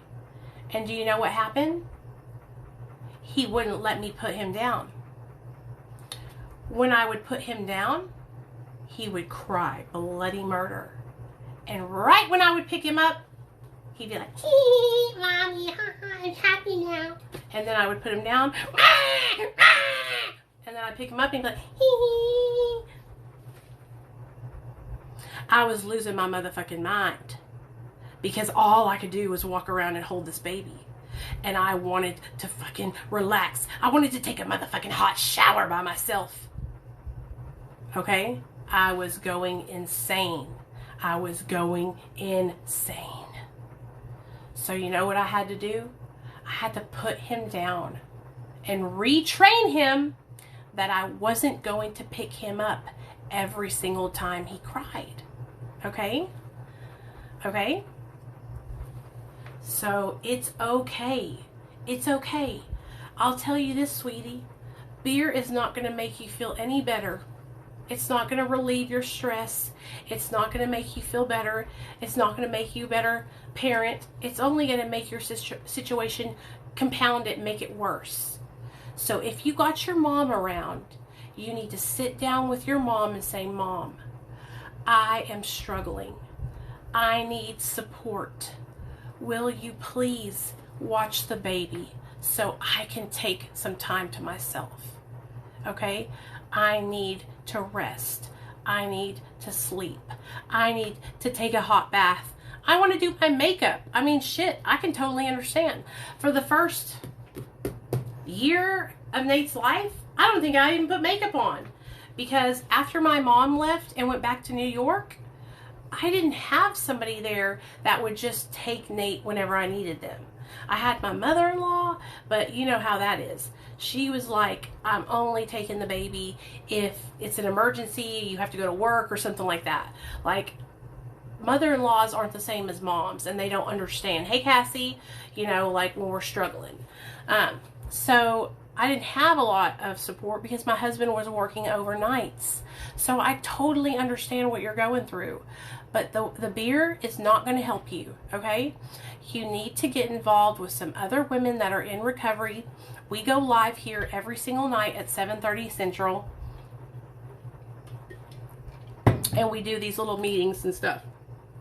So maybe talk to your mom and say, "Hey, Mom, every night at 7:30, I have a group of people that I'm going to go hang out with, and I want to be there with them. Could you hold the baby so I can go and listen to what they're talking about and comment back and forth with my friends?" You know, I'm so glad you guys like it here.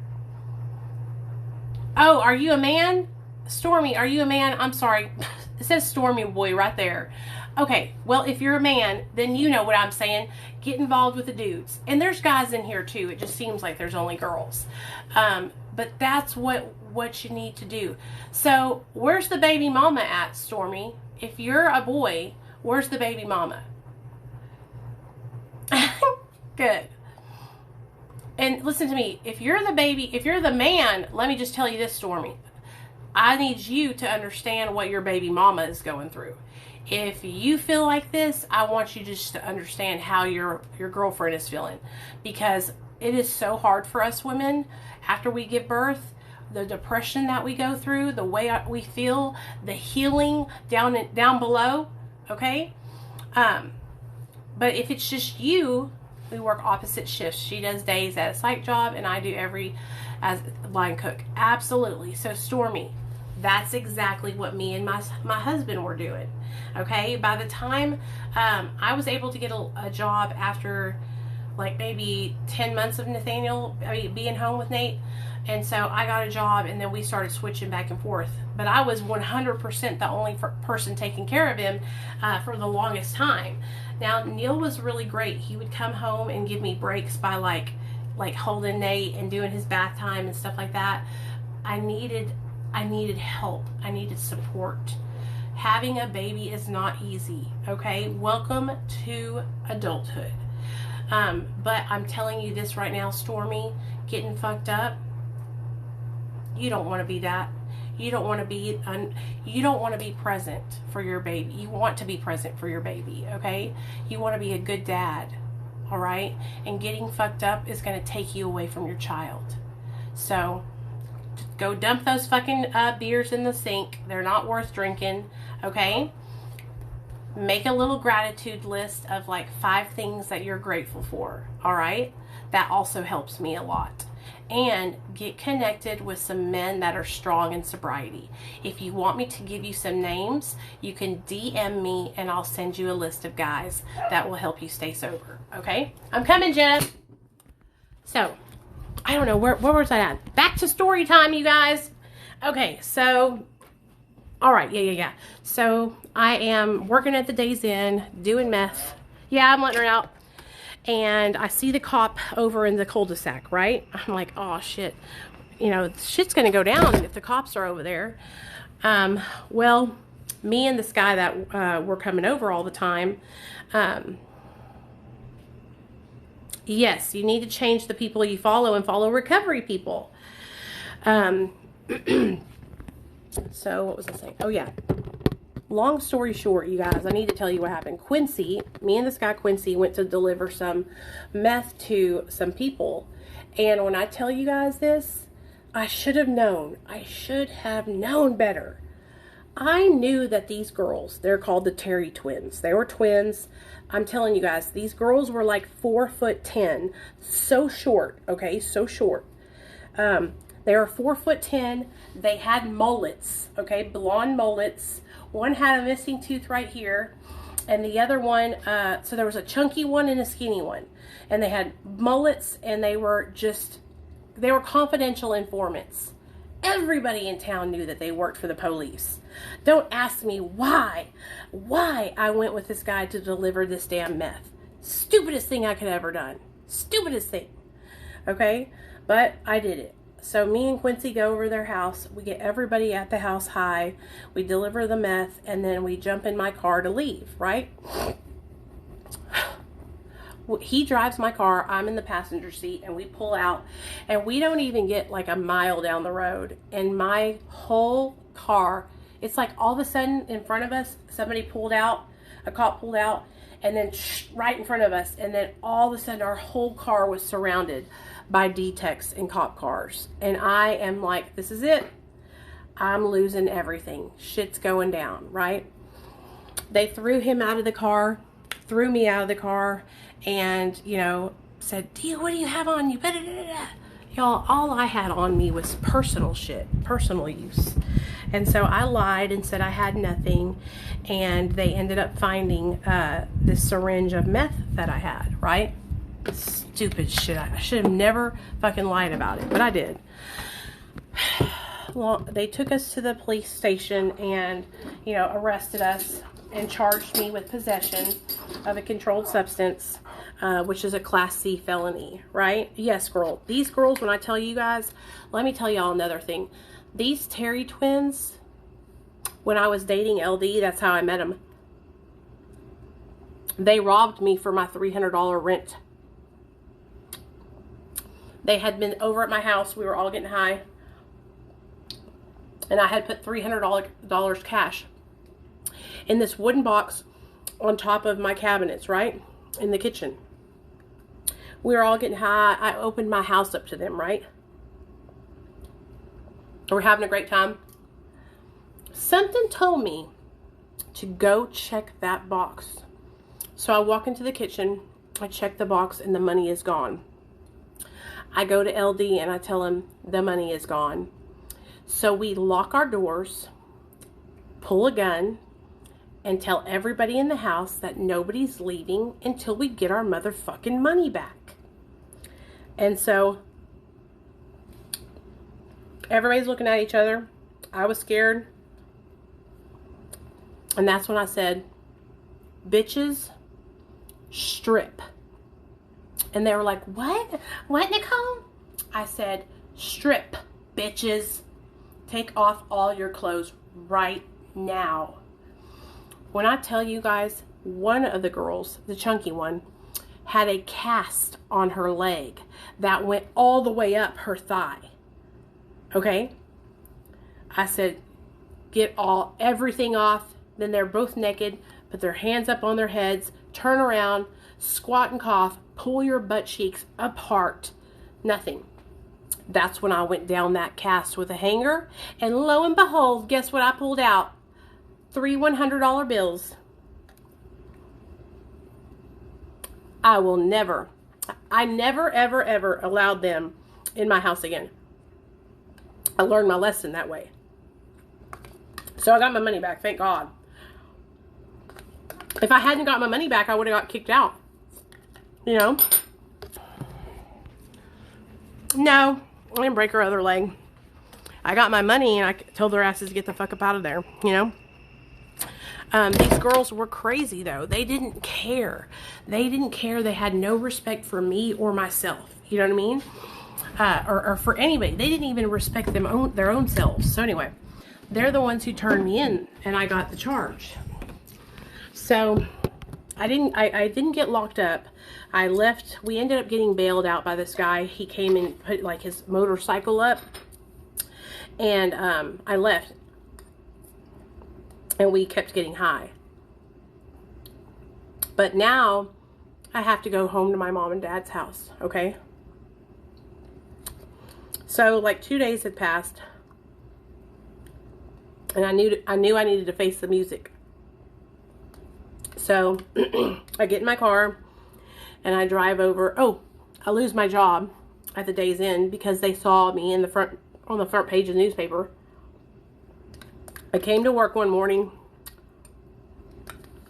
and my boss was like, Middle Eastern guy.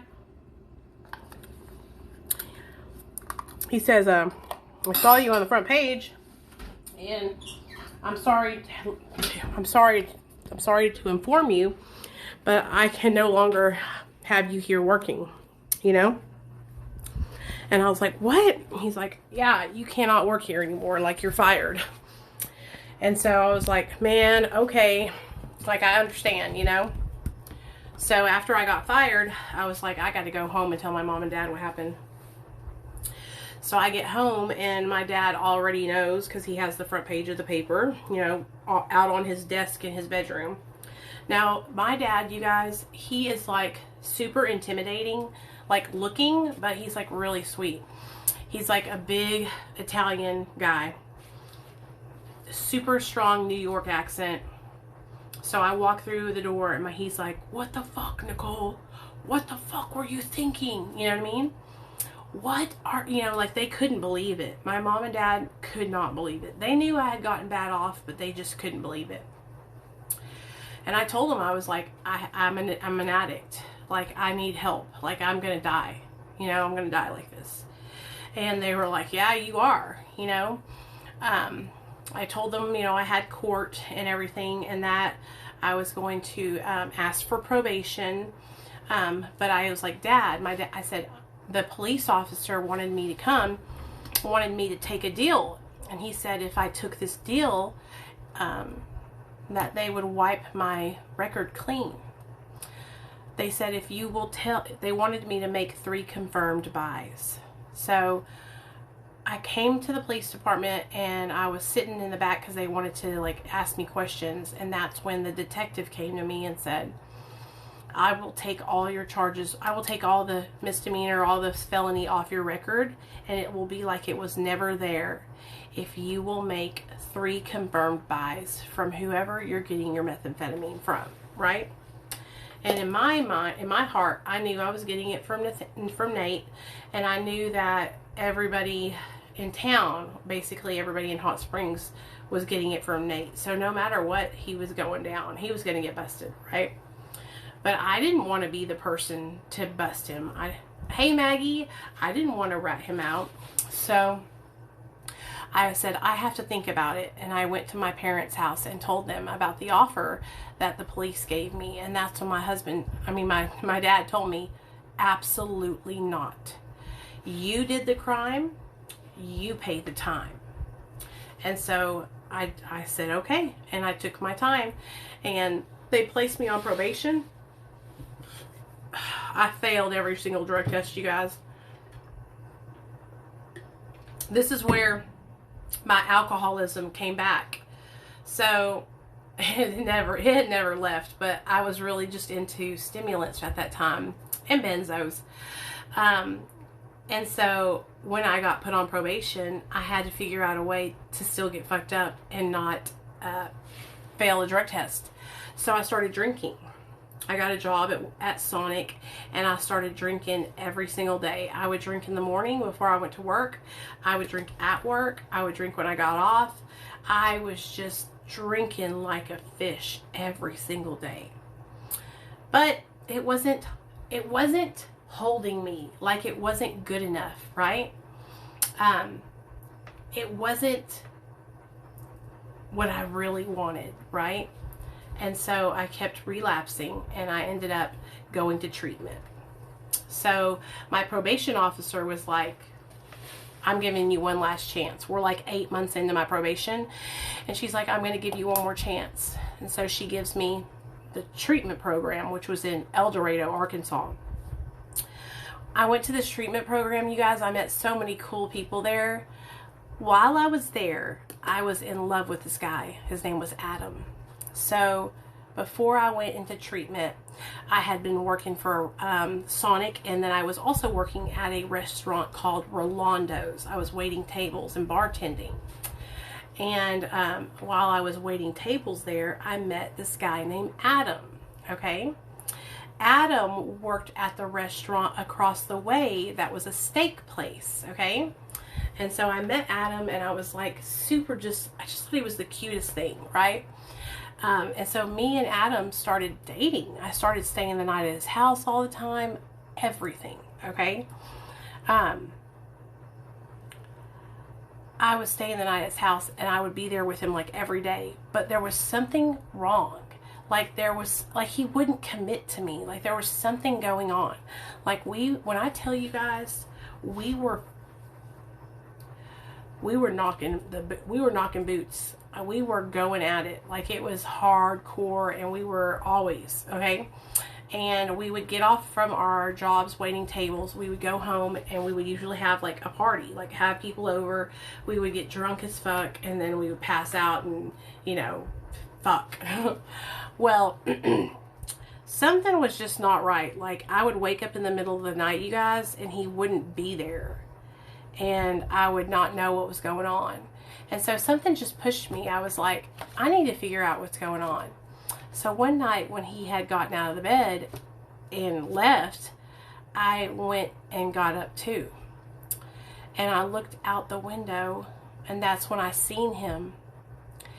He was down in his van smoking crack.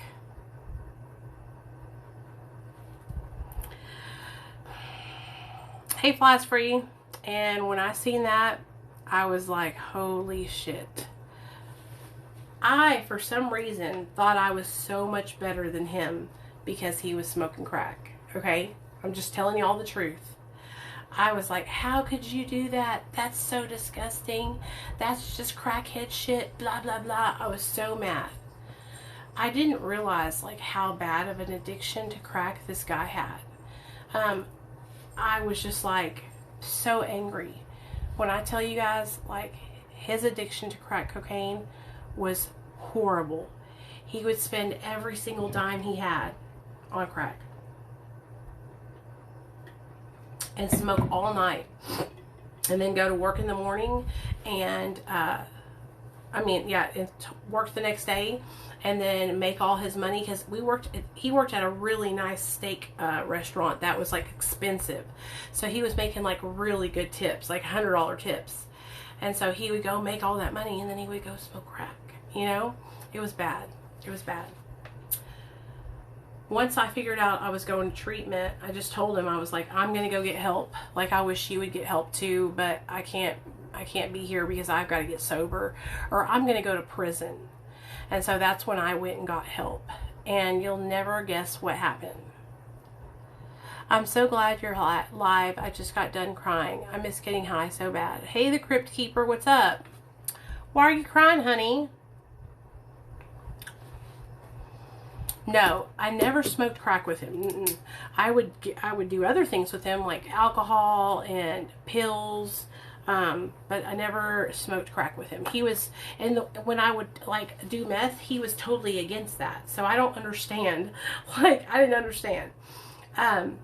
So I went into treatment, and while I was there, he wrote me a letter. Okay, so I'm in treatment. I thought I'm never going to see him again, which I never saw him again. He wrote me a letter, and guess where he was? Teen Challenge. So while I was in rehab getting help, he went and got help too. So I like to think that I kind of inspired him to go get help. You know what I mean? Because even back then, even though I was in active addiction, I was very passionate. You know, I was like, you got to do this. We're going to die. You know, even back then I knew that like I needed to change. And so, yeah, he wrote me a letter from Teen Challenge, dude. That was pretty crazy. Yeah. So anyways, I ended up leaving treatment. I stayed there for the whole 30 days. I did really well. Leave treatment, relapsed. My probation officer said, man, fuck you. And then she sent me to prison.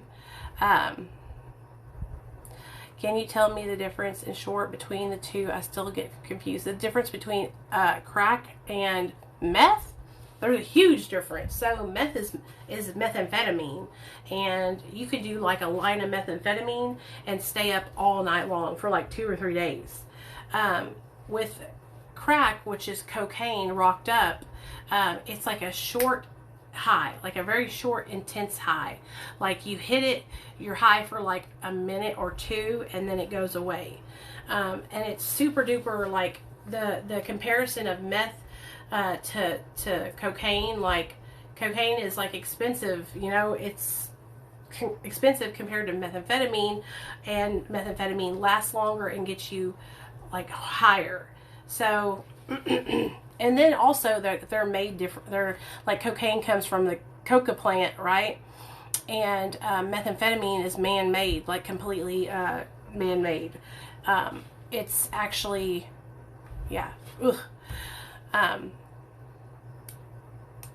So whenever I used methamphetamine, you guys, I was the kind of person, like, I would use and then I would want to do more, even though I had just done some, you know what I mean? And so I would do it over and over and over again. So yeah, and I know a lot of people who are like that. Like, they would just sit there and smoke all night long on the meth pipe, and they would smoke their whole bag just sitting there talking, you know what I mean? So it was crazy. So anyway, I ended up going to prison, and I guess we'll kind of stop there. I went to prison. Now, if you guys want to talk or ask any questions, or anything like that, if anybody wants to come up here and share, you can come up here and share. Just send me a guest invite and I'll bring you on. So, I did a year in prison. Not a long time, because it was just a probation violation. When I went to county, I was there for like 60 to 90 days. And I remember, you guys, I called my mom and dad because I knew I was going. And I told them how much I loved them and how sorry I was. And I put my keys to my car in the gas tank thingy, and they came and got it. And, you know. Maggie says, I'm struggling with weight just like you have been saying since I've been sober. Yeah, me too, Maggie. When I would do meth, I would get stuck. Yeah, that happens a lot. It's hard, you guys, because, like, the thing about it is,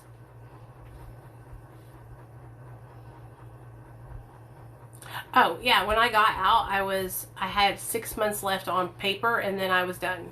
So, I've been off paper for like 10, 11 years. 11 years. because I got off paper in 2010. So I worked really, really hard to not get in any more trouble. After I got put in prison, I learned my lesson the hard way. Yeah, it's totally different now. That's good, Nikki. That's good. IOP, awesome. Hey, Renee. That's really good. I feel like back then, you guys, well, it's all strong, but back then it was different, you guys. Like now it's all coming over from like Mexico and it's ice. Back then it was like, it wasn't ice. Do you and your hubby talk about when you're struggling? I feel like guys are different. IOP is intensive outpatient treatment. So, yes, we talk about, well, I talk about it when I'm struggling, and we talk about a lot of that kind of stuff. Now, Neil is a lot more, like, he keeps things personal to himself, but, like, with me, he'll share it, you know? And I'll just outright ask him, like, are you okay? How have you been doing? How do you feel? You know? Because I know that it's important for us to keep that line of communication open. Because when my husband struggles is when he's working too much and he has too much on his plate and he's like being taken advantage of, right? And I'm the same way. I am the same way. Crank. Meth, tweak, go fast, speed.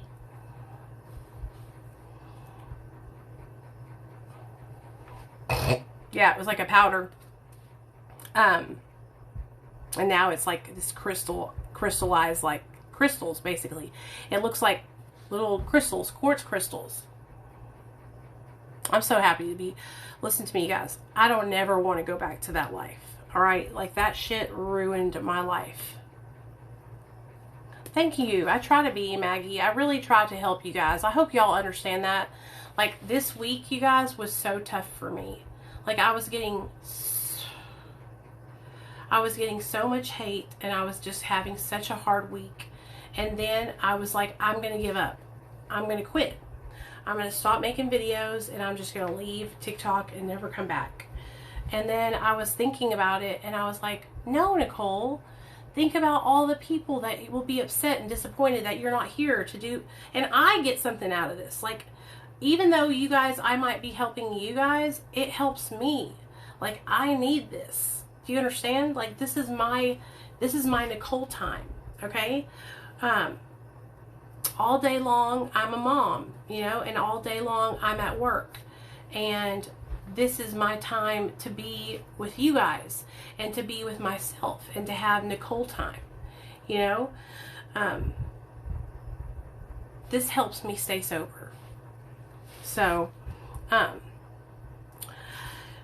hope you guys understand how much I love doing this.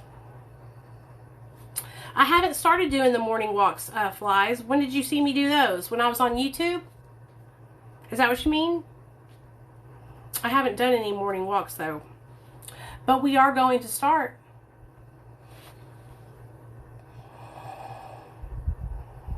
Because it's going to get cooler outside. And so that was my only problem, is that I wanted it to get cooler outside, because it was so hot here, like I just can't manage it. But now I think it's cool enough to where we can start doing the morning walks.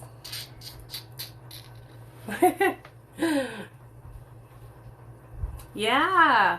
So what we'll do is we'll drop Nate off at school, and then I'll go live and walk the neighborhood. And that's going to help us, you guys. That's going to help us get this weight off, okay?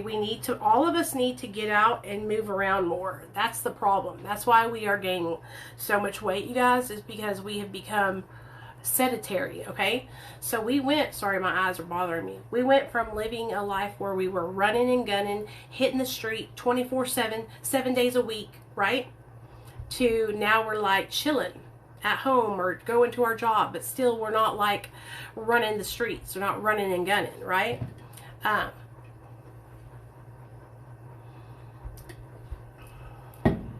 Hey, thank you. I appreciate that, TikTok. Let's do it.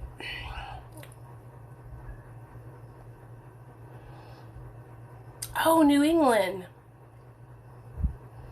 Jelena, I'm trying not to, girl. I'm really trying not to. Oh, I don't mind you being here, honey. Come on in. You can hang out with us for as long as you want. Weight gain after sobriety is something that I wish that I had paid more attention to when it was happening. I wish that I had said, whoa, Nicole, let's get in shape. And so now I'm kicking myself in the ass because I didn't pay attention to it. But I'm going to be honest with you guys. I was so focused on staying sober and fighting for my son that I lost sight of what was really important. Well, no, that was more important than anything. Fighting for custody of my son was the most important thing. But after I got him back, I should have focused on working on me, you know? And so that's where I went wrong. Now I'm trying to turn it around and get in shape and feel better about myself, you know? This whole week, though, was just a shit show because I was dealing with so much bullshit and I got so unfocused is what happened. I was just dealing with these women just making video after video after video after video about me, you know? And I didn't know, honestly, you guys, I wouldn't have had a problem if somebody hadn't sent me the videos. Because I had totally blocked that out of my mind. I had no idea I didn't care. I had blocked it out. I was ignoring it and I was doing really good. And then somebody sent me the videos, not trying to be mean, not realizing, you know, how much it would affect me. And that set me back a lot this last week. But honey, not anymore. We're not going to worry about it. We're just going to, like I said, block them. Okay? Block them and move forward. And I'm so sorry that I got distracted with that crap this week, because normally I would know better than to do that. But like we were talking about earlier on in the live stream, we were talking about resentments earlier, and I had just got really stuck, you guys, and I had so much hurt and so much resentment in my heart that I was just like, I couldn't get over it, you know? I couldn't stop like obsessing over it and how hurt I was, and why wouldn't it stop? Why wouldn't these people just leave me alone? Why won't they drop it, you know? I couldn't understand, but now I do. Now I understand, because I know those people are hurting, those people are sick, those people are broken, and they need help. And so I have to show them the same compassion, love, and tolerance that I would show a sick person, and pray for that person. Pray for them because they are broken and they are sick. So that's what I'm doing. But damn, it's hard. I'm going to be honest with y'all. It's hard as hell, y'all. Now, let's go ahead and get a meditation. Hold on. Pick one. Okay. Here we go. Okay, y'all ready? Just as the common cold has symptoms such as a runny nose and sneezing, addiction also has symptoms such as blackouts and mood changes.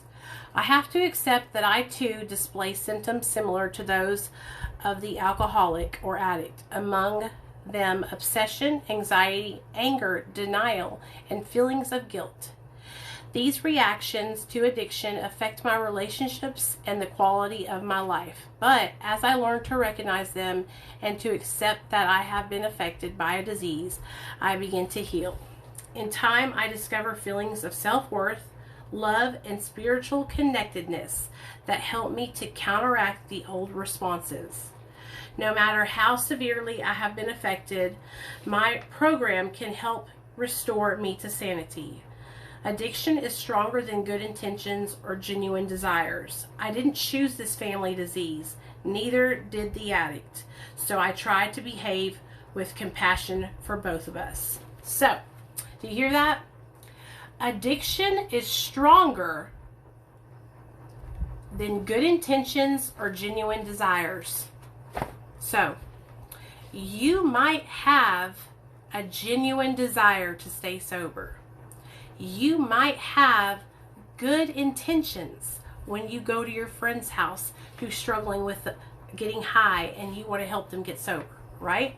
You might want to get sober, but until you actually take action and put one foot in front of the other, reach out to somebody that's in recovery, ask them to help you and sponsor you, start working right and doing the work, then then addiction will always be there. Like, I can want in one hand and piss in the other and see which hand is going to fill up the fastest. Y'all understand what I'm saying? Action and more action. We got to take action.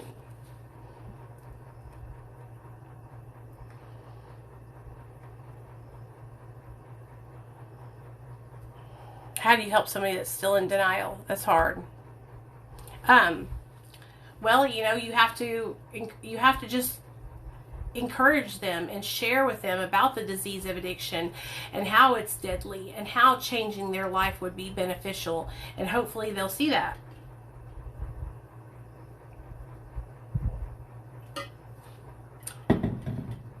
A lot of the times, you guys, when somebody's in denial, there's not like a bunch of help that we can do.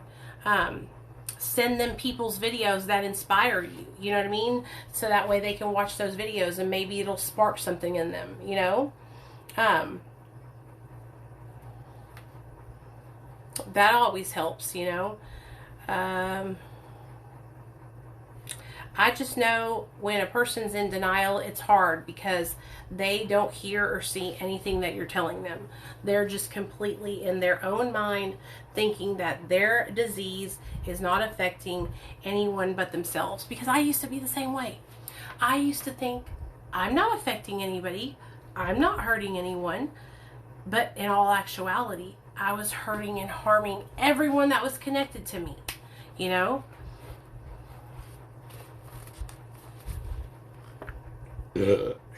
Excuse me. Sorry, guys. My acceptance of this family disease allows me to stop wasting energy fighting a hopeless battle and to turn instead to sources of genuine help and hope. So, addiction is a family disease, you know? It affects everyone, not just the addict. It affects the people around the addict, to the people connected to the addict. Do you guys have anything you want to share or anything that you want to ask before we get off here?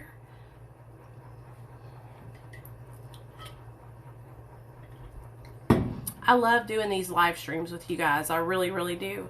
And the reason why I do them is because I want to help people, and it also helps me. And I know for me, when I was getting sober, I needed somebody that I could rely on, that was consistent, that was going to be there when they said they were going to be there. You know what I'm saying? And I'm here when I say I'm going to be here. I show up. If I'm not here, it's because I got banned. Why won't your son talk to you? That happens though, you know?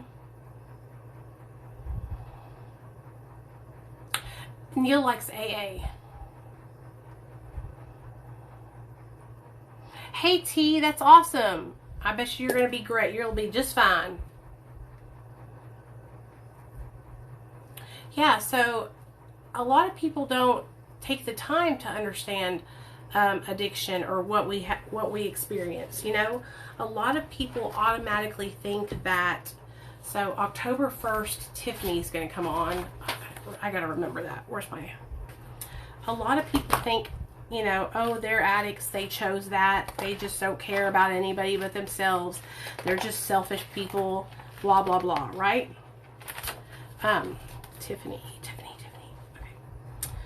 Never alone.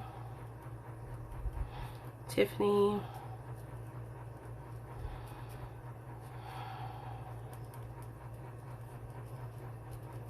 Okay.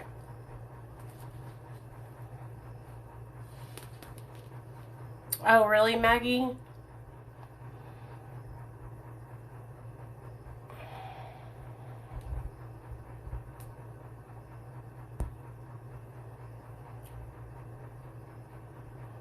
So Maggie, that's a hard thing right there.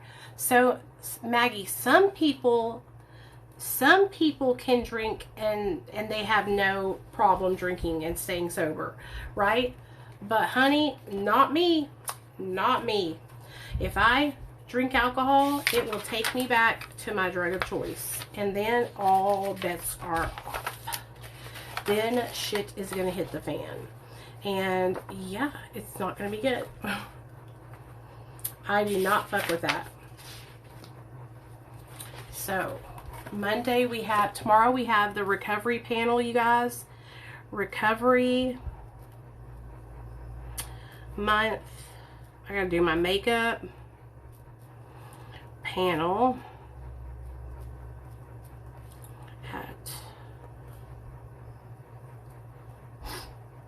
I gotta get the Zoom thingy for y'all so y'all can have access to it. What time is it? So here's the thing, okay?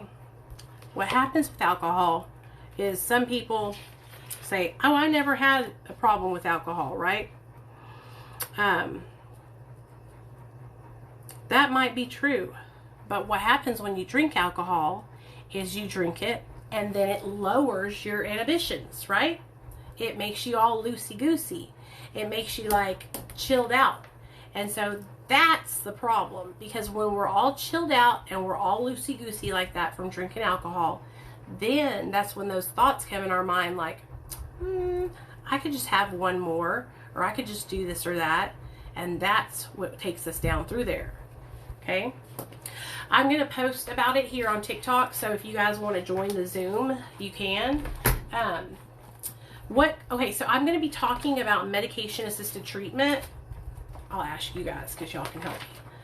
What do you guys think I should talk about? Like, medication is, I don't know what they're going to ask me. Medication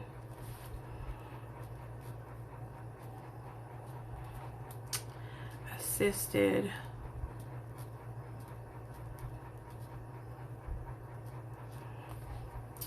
treatment. I guess I'll just share how long I've been on MAT, how it helped me, all that good stuff. It happens to a lot of people who struggled with like other drugs and then they want a relief. So Maggie, hey puppy dog, it might be that your husband is searching for some kind of relief. Maybe if you can, sit down and ask him, talk to him about it. Say, you know, I'm worried about you. I see that you're using alcohol to change the way you feel, and I'm just a little concerned because I don't want anything bad to happen, you know? There's nothing wrong with that. I know it's hard because our husbands kind of get upset, or they feel like we are, you know, controlling them or whatever. Hey, Teresa. But that's not true. We just love them and we want them to succeed. We don't want nothing bad to happen to them, you know? So that's definitely going to be something we talk about, because the Zoom is about multiple pathways. So the great thing about a lot of other states besides Arkansas is that it's so crazy here, you guys, because other states, so I have a friend, she is a certified peer recovery specialist. Her name is Brandy, and she made a post. Hey, Teresa, what happened, girl? You relapsed. What happened?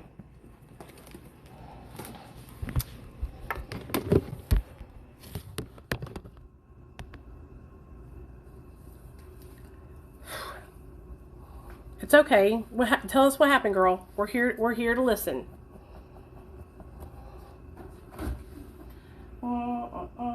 I need a snack, honestly. Don't judge me, y'all. I'm having a little bit of tuna before I go to bed. Don't judge me. Tell us what happened, girl. A lot of people have been relapsing, you guys. A lot of people.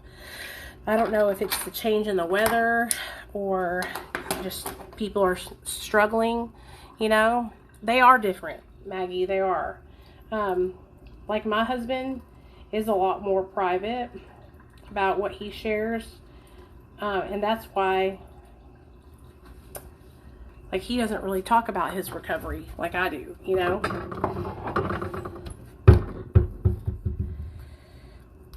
But he loves me, and he knows that I do it, so he supports me, you know?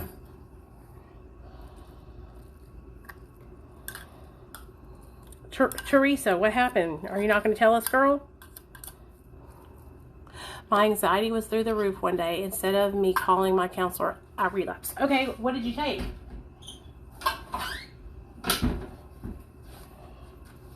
What'd you take? Xanax?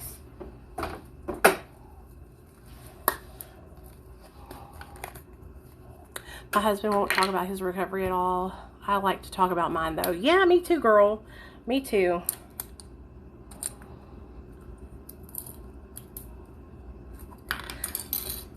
You know what? I'm telling you, Maggie, that's not fine, though. Like, I need to talk to your husband is what I need to do. So, that's how it happens, is us thinking, oh, well, it's not like it's my drug of choice, right? It won't be that big of a deal. Yeah, that's not good. It's not my drug of choice. It's not that big of a deal. Well, it is a big deal, you know, because it can take us back to our old addiction, our regular drug of choice. So he has to listen to me, Maggie. You're at the same point I was. He has to want to have sobriety, and he has to, like, appreciate and enjoy and want that recovery like you want your recovery. Okay? You can't make him do it. Okay? You can't make him want it like you want it. And I know it's hard, because believe me, sister, I've gone through the same thing with my husband. I just had to get to a point where I realized, you know what? Maybe it's not his thing like it is mine. You know what I mean? And I totally respect that. I respect the fact that he doesn't want to focus on it. He wants to just be a normal person, you know? Instead of me, what I do is how do I say this? He doesn't want it to be his whole identity, you know? And I think he kind of feels like, because I do this all the time, that it's kind of like he would just be caught in the back anyway. So he does his own thing, you know? He's like the perfect dad.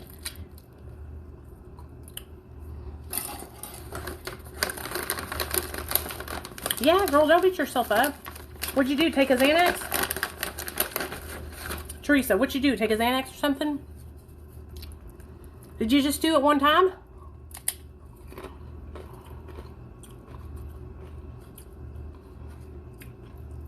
Please tell me.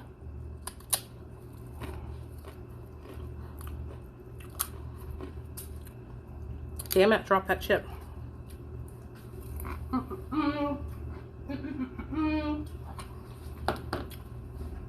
The reason why I'm asking, girl, is because if it was a one-time mistake, don't beat yourself up. Don't be so hard on yourself. It was just one time, you know? Beating yourself up ain't gonna make it any better. It's just gonna make you feel worse. And then you're gonna, you know, you might keep on doing it if you keep beating yourself up.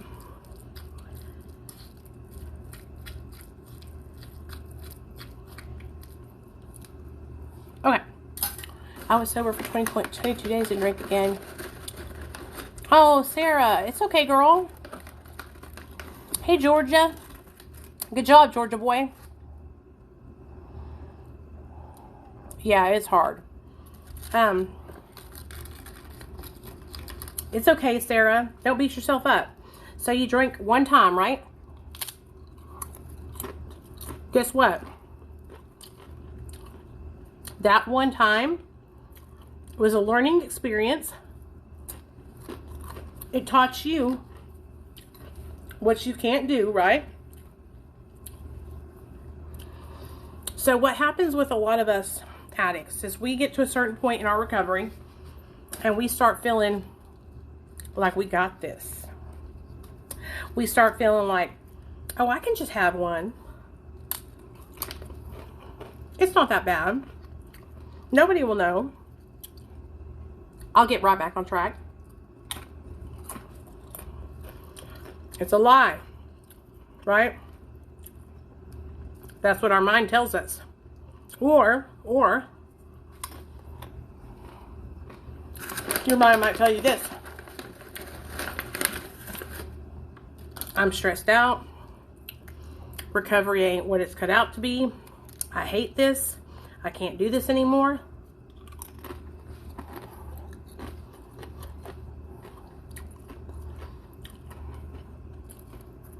I can't do this anymore. It's not worth it. I give up, right?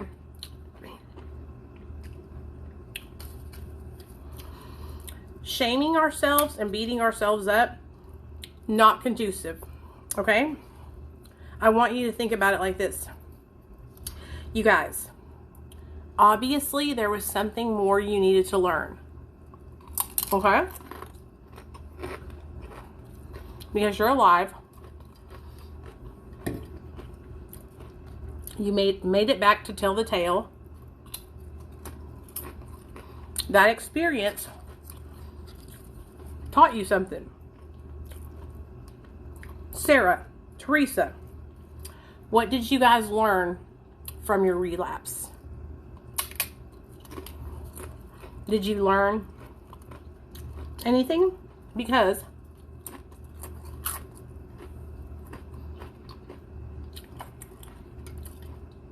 Georgia boy. Sober is without alcohol, and recovery is what you do on the inside. Healing on the inside.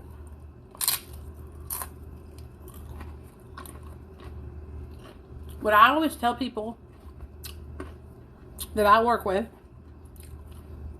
you relapsed, I want you to list, I want you to go back, I want you to look at what was happening before your relapse.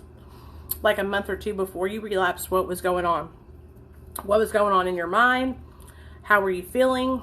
What was your job? Everything, okay? Because I want you to dissect it. Because I want you to be able to look back and see where you made a mistake, okay?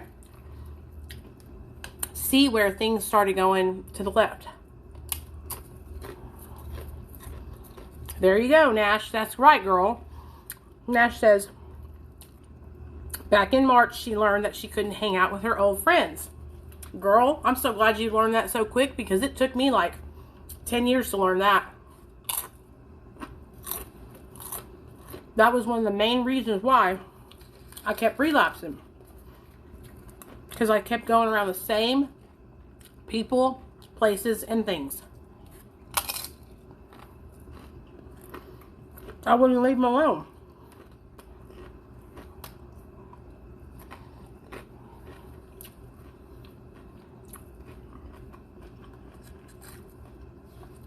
That's a great thing that you learned, okay?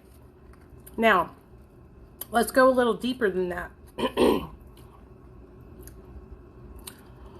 Do you ever think that maybe that you were going around your old friends because deep down inside you still had a reservation?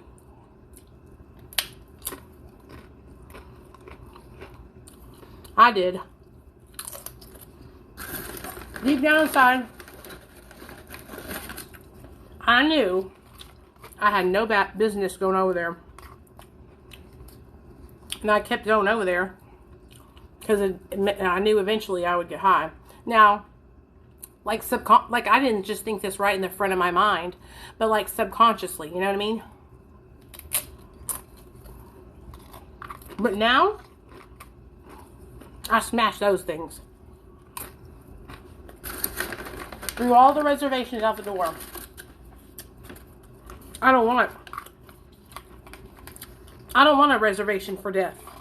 I don't want a reservation to die. And that's what relapsing is for me. And for you. To relapse is to die, you guys. So, every single one of you guys, take what you learned, okay? Take what you learned and apply it in your life. Those of you guys that are just getting sober, you can do this. Do not fucking give up. It's worth it. Okay? It's worth it.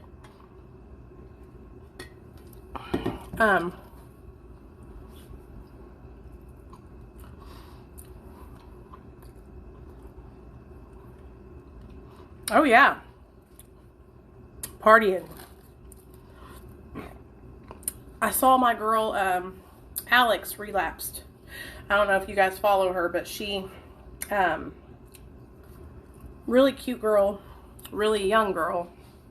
She's got purple hair, and she relapsed on fentanyl. This is the second time she's relapsed in like a week or so. And, I was texting her, and I told her, you know, if you don't want to get sober, it's okay. I'm not going to be mad at you. You know? But if you don't want to get sober, then you need to use safely. Okay? You need to make sure that you don't use alone. You need to make sure that you have Narcan at all times. And all that. You know what I mean? Sometimes we're not ready. You know what I mean? Sometimes we're not ready to get sober, and that's okay, you guys. Like, I understand. I totally understand. I was at that point for many years where I just wasn't ready to get sober.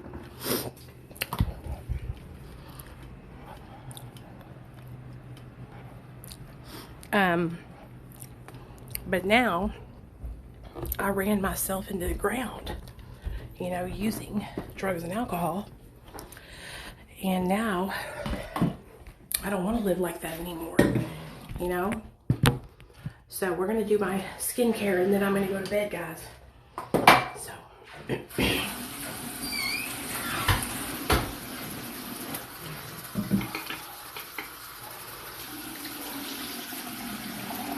No matter what, you can recover.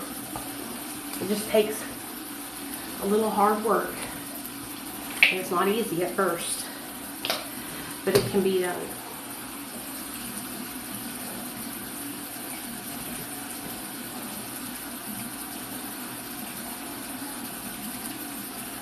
I mean, look at me. I went from doing drugs every day to going live. Good night, Justin. Thank you for being here. And doing meetings with you guys, you know? So anything is possible. I got a zip popping up right here. Anything is possible, you guys. Just put your mind to it.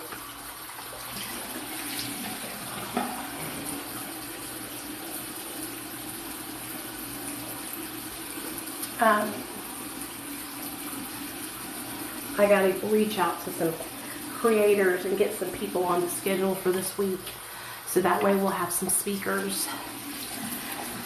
I have been slacking because I got banned for the last couple days. And I'm so glad to be back, you know.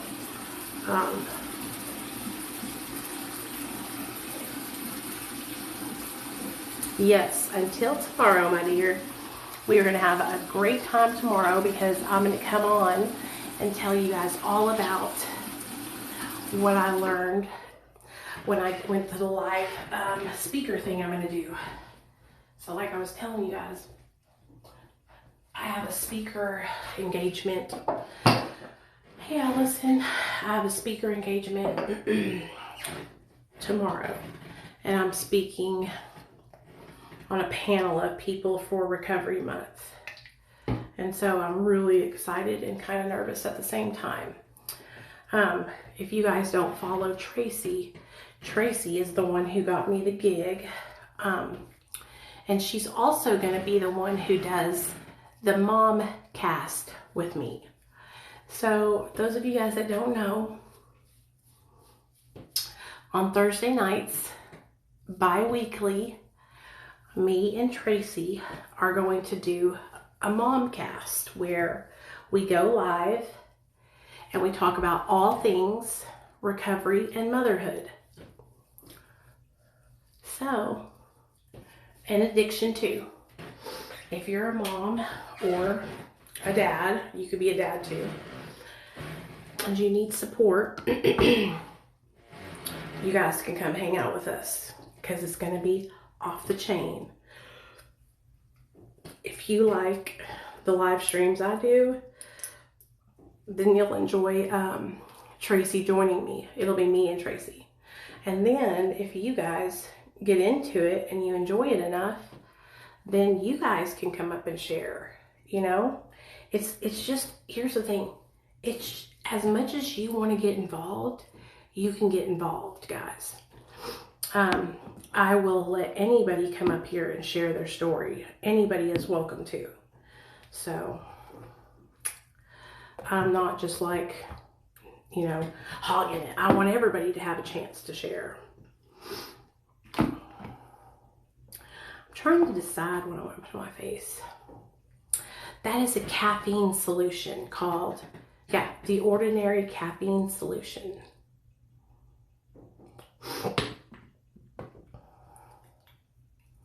Now I'm about to do, I was going to put this one on, but this, I don't, maybe I'll put it right there.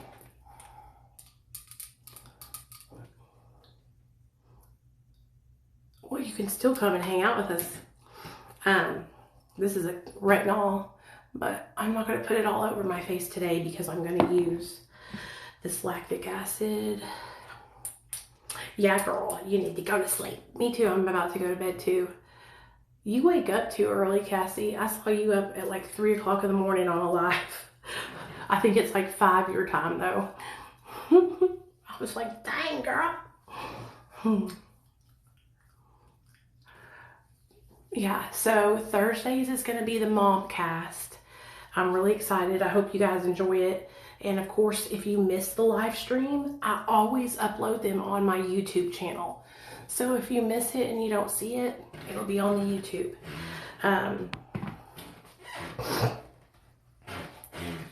Anybody can come hang out with us. You know, we're not like Arkansas. We're not like, not going to let you hang out, you know. I want everybody to be able to come. It will be amazing. Oop. And tomorrow is like my first ever like professional speaking engagement. You know what I mean? Oh, are you really? Well, I'll share it on my community tab on my platform on YouTube. Cassie, I have been working so hard on my Instagram, girl. I have went from like 900 people following me to almost 3,000 in like 3 weeks. I've been working so hard on it. Just posting content over there as much as I can. I love, you guys, I love making content, you know. I love it. I love making content. I love telling story times. I love helping people. I love it. You know what I mean? Yeah, so on my YouTube, I'm at like 8,200. And so I'll share it over on my community tab. But YouTube is hard. At least it is for me because I don't know. It's hard. I know some, Jessica Kent, if you're friends with her, she's really smart at YouTube. She could really probably help you like learn how to title your videos and all that kind of stuff. I can tell you that like making a really good thumbnail and title will help you your video do really well. So if it's going to be like anything about prison, those do really well on YouTube. And make sure that your thumbnail is like a good picture and then like some words across it, like with the title or something like that. That's bright and like, so people see it, you know what I mean, catches their eye. Because when they're going through their feed, they just, and you want them to stop and look at what you are posting, you know? That's okay. You can make a thumbnail on Canva on your phone. So it's really not hard at all. You make a thumbnail from Canva, and then after, you can upload it before you put the video on YouTube, or you can upload it after you got the video on YouTube. But you have to have the YouTube Creator Studio app on your phone too, so that way you can go in and add the thumbnail and all your tags and your title and your description and all that kind of stuff to the video.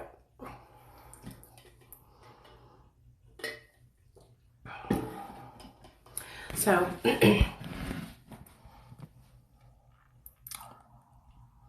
yeah, so if you upload it and you want to change the title or you want to change the picture of the thumbnail, anything like that, yeah, you can change it. Oh, well, we're just wrapping up, Nancy. We're talking about YouTube now.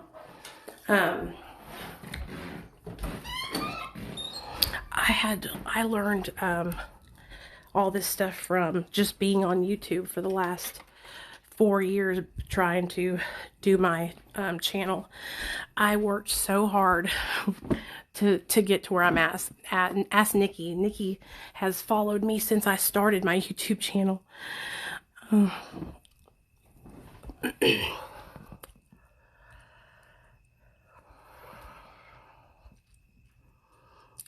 We're not old ladies.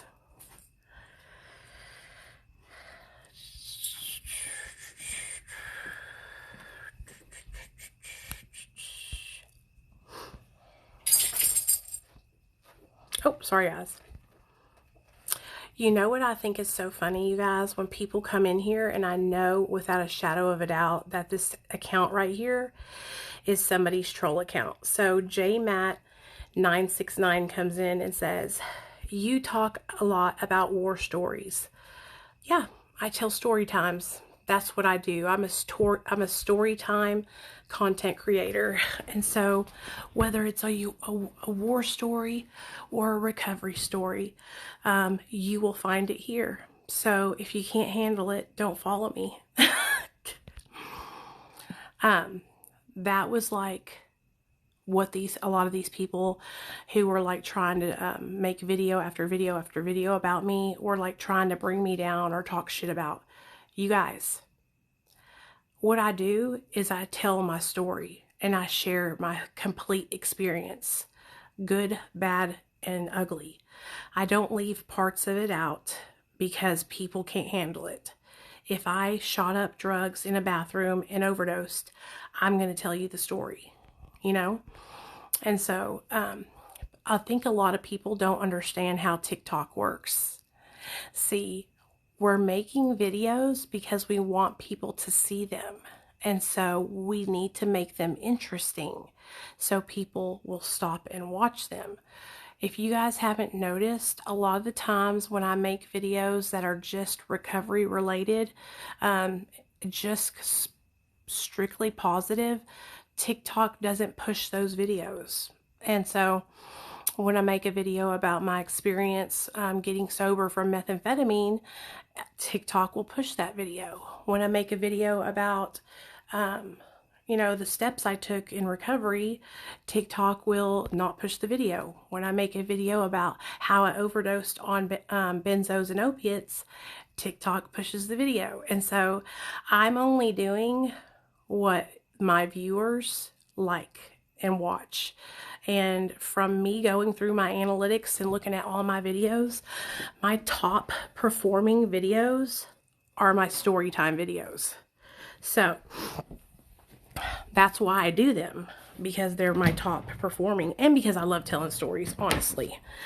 I have so much fun.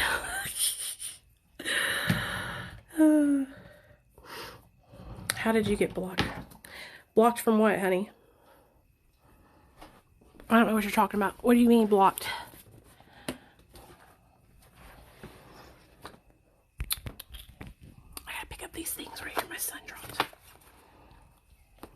I'm not blocked. I'm on right now. Oh, you mean banned? Because people will go through your account and troll you. So, TikTok has to get a better system to where people can't just come in and like report your stuff. So here on TikTok, you guys, they don't have any way. All that is working, I guess, is robots. Okay. And so when a troll or somebody who's just being like crappy comes onto your account and starts like reporting all your videos, there's no way for TikTok to tell the difference between whether it's a legitimate report or whether it's somebody just like trying to get your account messed up. And so what will happen is, and I know a lot of my girls have gone through this too, is you will be doing great, everything's fine, and then somebody will not like you or disagree with you, and they'll go on a rampage reporting all your content.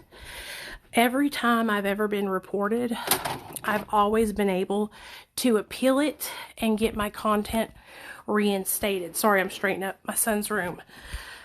But TikTok, what happens is I will appeal it, I'll win the appeal, but TikTok will leave us banned. And so it's like, how does that make sense? How can I appeal it, but then you leave me banned? You know what I mean? That's like ass backwards. So yeah, that's how. I've only ever broke one community guideline is all I've ever broke. At all my other ones, I win the appeals.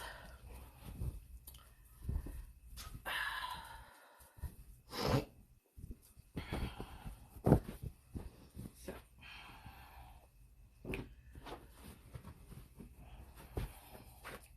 I just found this book. I think I'm going to do it with you guys. It's the Addiction Recovery Workbook.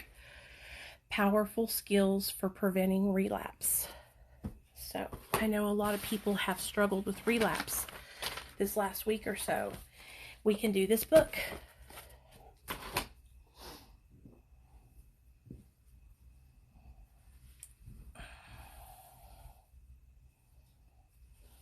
That way everybody can get good information and support. So there we go. I hope you guys have a great night. I'm going to fold up the rest of these damn blankets my son has all over this freaking room. And I will be live tomorrow night at 7:30 p.m. Central Standard Time. And what do y'all want to talk about tomorrow night?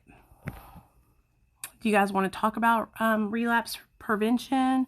Do you want to talk about I don't know. I can pick a back up where I left off on the story, because I left off at going to prison or self-care tips. Whew. I need to take you.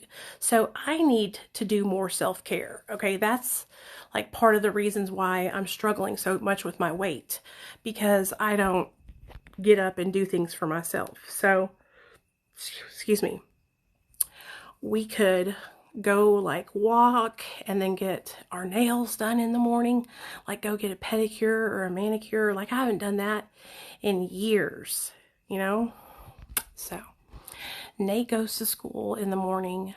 If it's nice and cool outside tomorrow morning, I will go live and we can walk around my neighborhood. It'll be like 7:30 in the morning Central Standard Time if y'all want to.